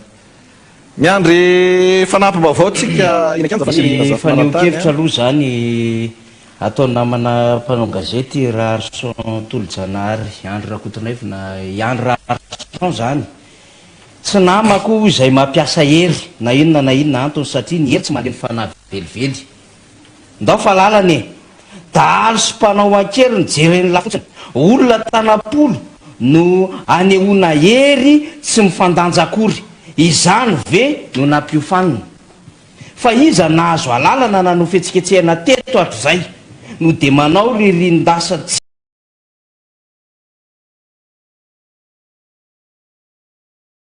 tsarona eto isika tsy kose tsy ahirery Madagasikara fa any malagasy rehetra mitovy isika malagasy rehetra manoloana ny lalana velona ka aza manao vain-drahalahy tsy marary sy ny mizana tsindrinila ireo asehoko amin'ny sary ireo no tsy ekeko itsony iaina amin'ny malagasy toa miampy ny famoretana ny mpiarabelona amiko na tsy mitovy fireana manaitra ny olo-pirenena rehetra zao zava-misy zao tsetsatsetsatsyaritra no mila mizarakely amin'ny tantara Ramatoa Dorisy mitolona ihany koa manao ny akanjo fotsy Dali Randriatefy maromaro zany le olo-pirenena mangina kanefa dia mijoro manao an'izay hoe tolona ao anatin'izay hoe akanjo fotsy izay rehefa avy eo zany a tena ho complet sary momba ny député fetra zany satria mbola mipetraka moa zany député fihatra amin'izao fotoana zao mahazo avao tsika efa nahazo croix rouge mihitsy no manaraka zany am'ireo maratra zany am'izao fotoana zao dia isaoratsika zany ny croix rouge zay mijery reo maratra enkikaja Rakotomanatsoa rehefa tonga le sary satria ny olom-boafidy filohan'ny volona parlementaire ny antokotiky Madagasikara zany zay maratra zay zany dia tonga de alefako avy hatrany miaraka amin'ity sary ity zany i Clarisse sy i mamy alefako zany ity sary ity vetivety de afahantsika zany mampiaina indray zany zava-misy amin'izao fotoana izao ny fanazavana azy tsika de hoe mbola mandamina ny consigne zany reo candidat satria tena misy ny sepitra de sahirakirana kely any efa lasany ny sary Clarisse Razerman redisefitsika ato amin'ny ABC moa zany atoko hoe isika mihitsiny zany makasitraka ny Zokobe Yann Rarson zay maneho faneho-kevitro rosy ihany koa momba ny hetsika ny 73 député zay mantsy lasaika olazaiko teo faniro satria ny député manao tatitra zany tsy voalohany tetra amin'ny tantaran'ny firenena nisy an'izany fa efa nisy ny natao teo aloha tamin'izany fotoana ny fihetsiketsehana ihany koa ny lazana ny mety hoaya ny resaka fifidianana sy ny sisa satria raha iverenena antsika ny volana avrily 2024 any faniry Razafy Manantany dia isan'ny nahatonga n'izany fihetsiketsehana zany koa ny resaka fifidianana tamin'izany fotoana zany fa tamin'izany fotoana zany tena nandeha le extrême le izy ary zay ny tseketsika ny amin'ny hoe famiarenana azy tsy manamatsika n'izay mieritreritra ny mbola mierinany zany ny tonga hatrany amin'ny filanjana vatapaty na isika mpanao gazety ary za moa tsy resy lahatra mihitsy ary tsy nanakilanja vatapaty mihitsy hoe foana hono ny fahalalana maneho hevitra dia vatapaty no lanjainy eraky ny tanàna tena zéro zany amiko tsy zany ny tokony ho izy satria misy hetsika maro afahana miresaka an'izany atao hoe fahalalana maneho hevitra zany fa na filoham-pirenena perinasa raha tamin'izany dia lanjana vatapaty mihitsy tamin'izany fa saingy ny tazapotsiny tsy naparitaka tamin'ny lacrymogène zany tsy nataony anina ary ny préfet Antananarivo amin'izao fotoana zao ihany mbola préfet Antananarivo ny efa préfet Antananarivo tamin'izany fotoana zany nanao ny réquisition nananetsika ny mpitandro ny filaminana eo moa zany le mahavariana ary zay nozatsika hoe tsy resaka teknika ntsony ty resaka ty fa efa tena resaka politika ty ary zay no manahirana amin'ny raha ohatran'izao satria rehefa ny manana ny baiko afaka mampiasa ny mpitandro filaminana no ahitana taratra efa tena tafaroboka anaty resaka politika dia raha tsika mahalala ny zavatra mitranga amin'izao fotoana zao dia mitarika any amin'izany atao hoe fandratrana olobe eto amin'ny firenena izany tamin'ity herinandro ity zany dia eto mois de mai misy ny désinformation zany mandeha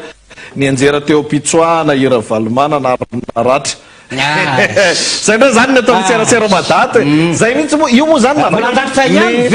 ny ako info zany natao nahita tamin'ilay hoe gevandar ge vaza fa ty serasera madaty zany dia tena impunité totale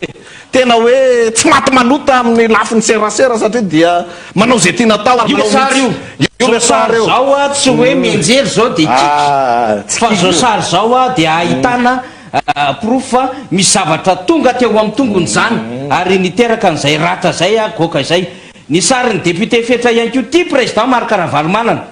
ohatr'izay dia inona zany zany ny député fetra koa zany ty eo amin'ny feany zany io hitatsika amin'ny sary io ny député fetra amin'izao tsika miteny zao zany akaherezantsika daholo ty ndray olo-pirenena tsotra mbola misy alefaso le sary ty olo-pirenena tsotra ndray zany tya vo daholo maromaro zany voa dia mbola misy olo-pirenena tsotra hafa koa misy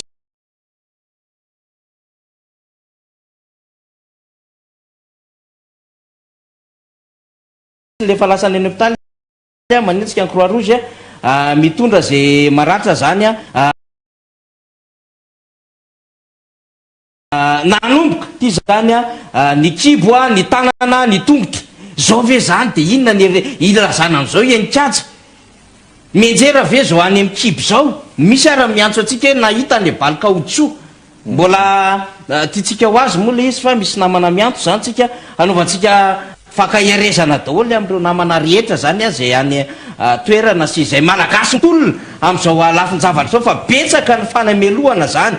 betsaka fa etsika dia miteny hoe asio fitandremana ihany ho an'ny serasera mada zay mbola mini any ny sitona lakolosy amina trangan-javatra ohatran'izao a fa ngamba kosa hoe misy ny zavatra everina fa tokony eo amin'ny fetra amin'ny fahalalahana fa tsy mbola andeha andrangotra olona maro samihafa renny préfet fotsiny vonazo azy jeren'ny gouvernemanta fotsiny a jeren'ny miaramila fotsiny jeren'ny polisy jeren'ny zandary jeren'ny préfet Antananarivo fotsiny izao désinformation atao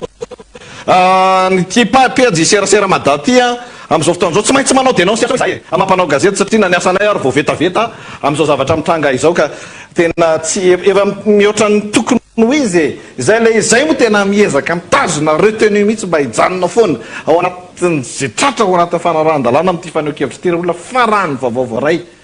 ka ohatra ka hoe raha ohatra ka tany amin'ny taona 2024 ny tranga tahaka an'izao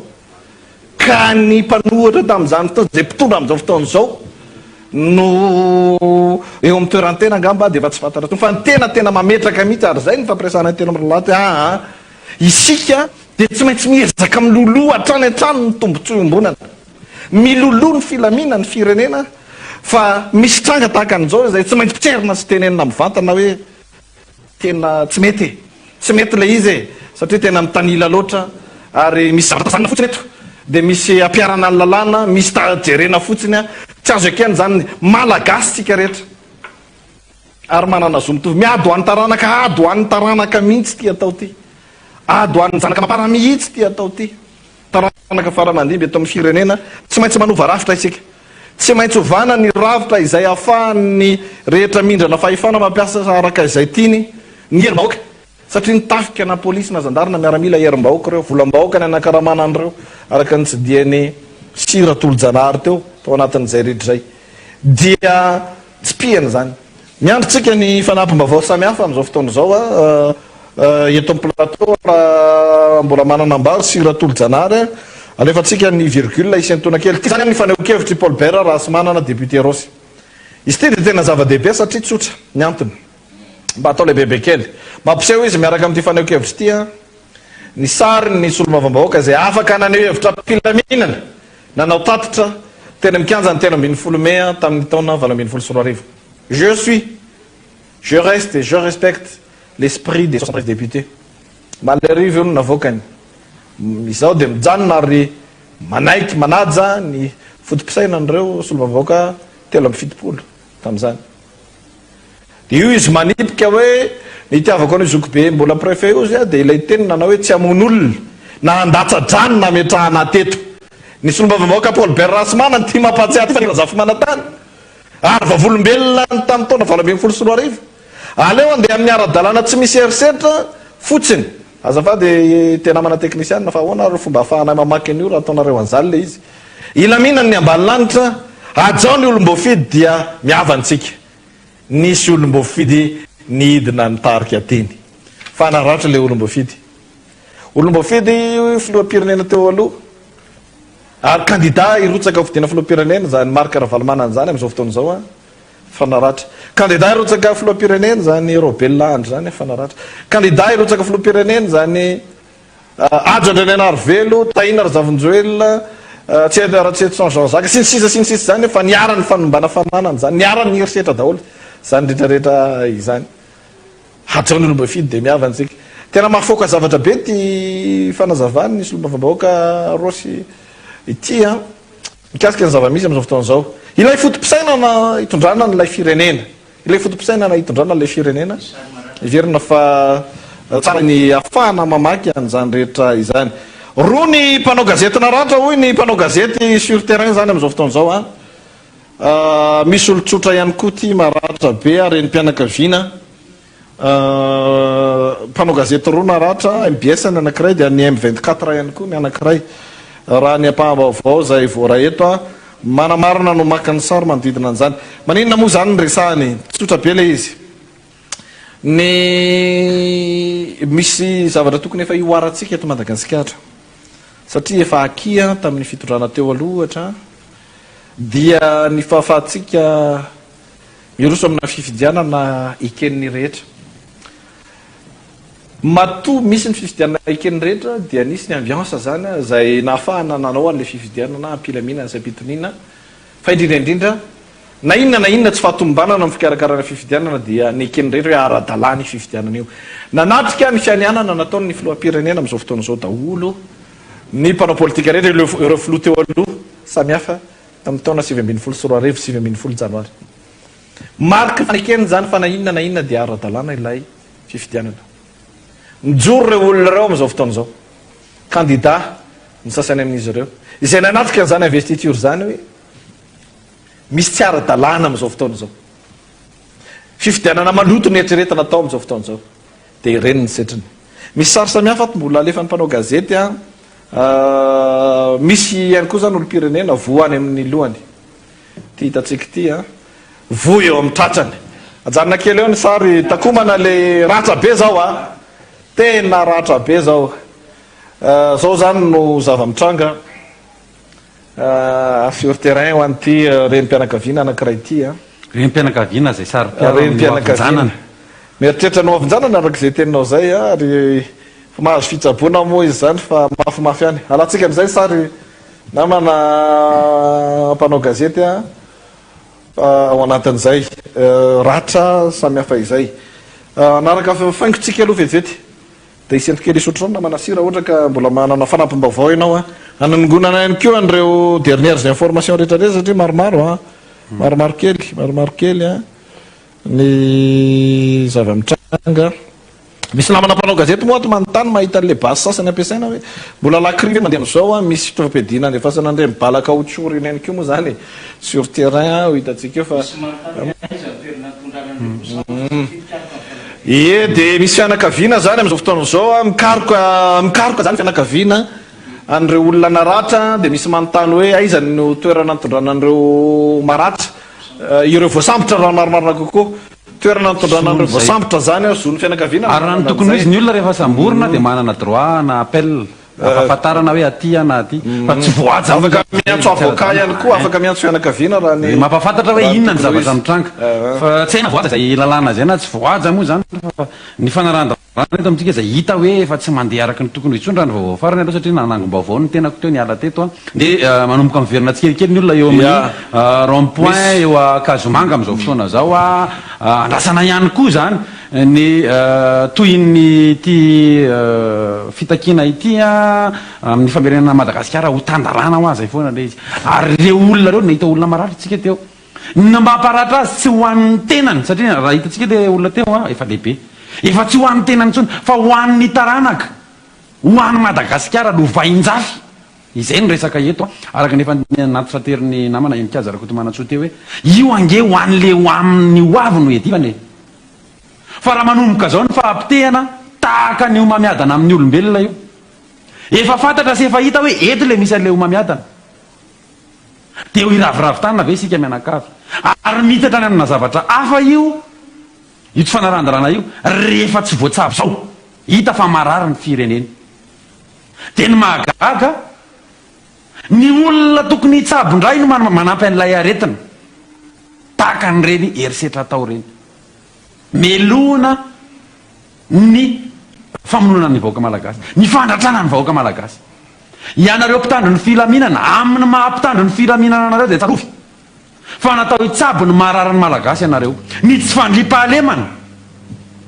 izay hita eto amin'ny tany sy ny firenena natao hanampy ny malagasy ianareo fa tsy natao hamono sy hanazadrany malagasy nareo no heverina hitsabo ny ratra Madagasikara ndray no to zary mandray baiko avy any amina olona efa fantatra fa manao izay ampizarazaratsika malagasy manao izay ampihitatra ny homamiadany Madagasikara aoka re tompoko hifanampy isika fa tsy hifamono sy hifamotika asa natsapanareo hoe inona no voka ty Madagasikara simba ity am'izao raha tonga ny rapitso sy rafakapitso inona no averatsika ho an'ny tanjanatsika rapitso sy rafakapitso fa pahatongavatsaina ho an'ny mpitandro filaminana ho atsika vahoaka malagasy aoka hijoro marina sy ny rarina sy ny hitsiny tsika rariny ny zavatra takitsika hitsiny ny zavatra takitsika ary raha to ka zavatra efa hita fa tsy manaraka ny marina tsy manara-dalàna ny mbola ho arovana dia ho potika eto ny tenatsika aloha voalohany ary ny taranantsika ny manaraka an'izay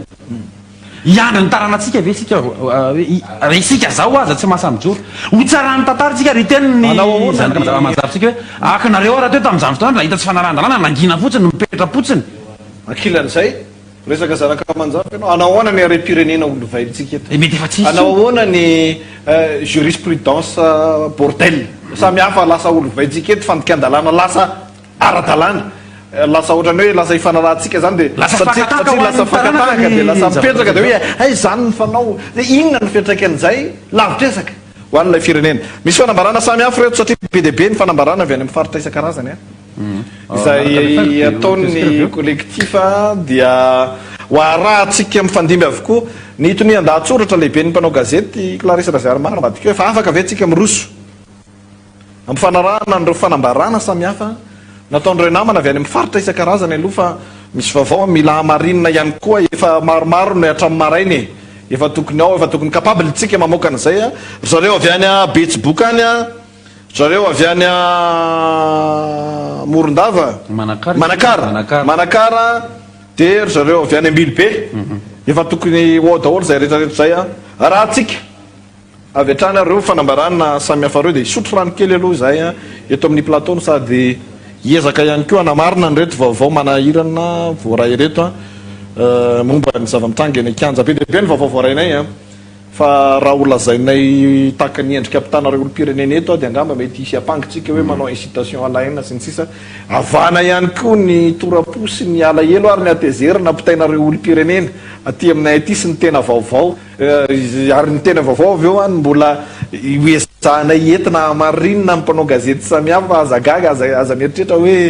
hoe ataonay tsinitsina ny information menareo fantatray le fitiavana hoe mba te hizara vaovao satria mahatsiaro fa voakatsy clair raha-pirenena fa izahay ihany koa de tsy maintsy mitandrina ny fomba rehetra mba hijanonana foana ao anatin'ny mahamatianina zany amin'ity plateau direct ity satria efa manahirana ihany koa ny fiainana amin'izao fotoana zao a ka na zany na zany nefa mahatoky manana anareo olo-pirenena ikeo amin'ny rariny sy ny hitsiny ary ny fahamarinana ny tenen'ny mpanao gazety tsy raha tolo-janaro zay lazava tsara teo a antony anaovana an'izao fandarana manokana izao namana teknisiana ireo fanambarana samy hafa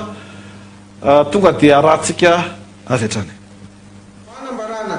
izahay mpanohana ny vondriny kandida raika amin'ny folo atao anatin'ny faritra fitovinana dia manohana ireo hetsika ataon'ireo kandida raika amin'ny folo lahy ireo ary magnara-maso ny raha-pirenena eto Madagasikara ihany koa izahay nandritra izay fotoana lavalava nanginana izay feno fepetra androany hijoroantsika aty amin'ny faritra manoloana ny fanitsakisahana ny fahalalan'ny fanehoan-kevitra sy ny fanamboarana raha matahora ny vahoaka malagasy amin'ny alanan'ireo fampiasan-kely famoretana izay ataon'ireo vazaha taratasy sy ny forongony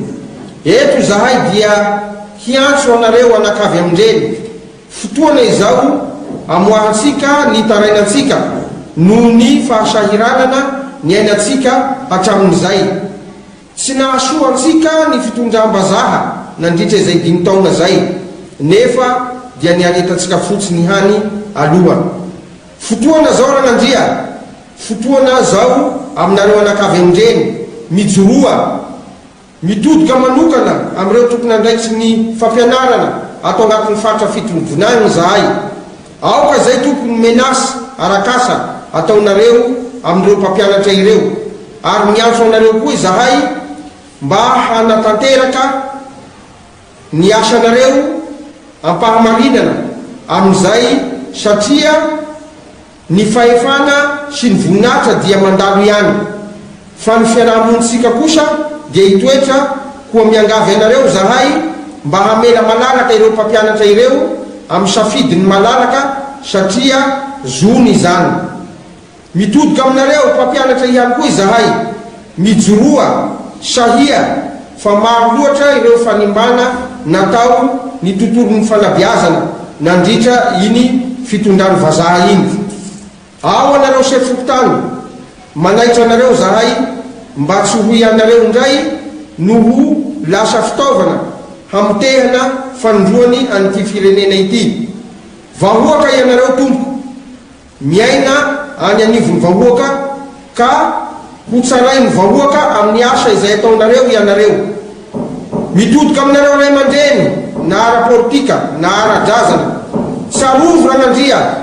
ny tolona nataony razam-betsika izay namoiny ainy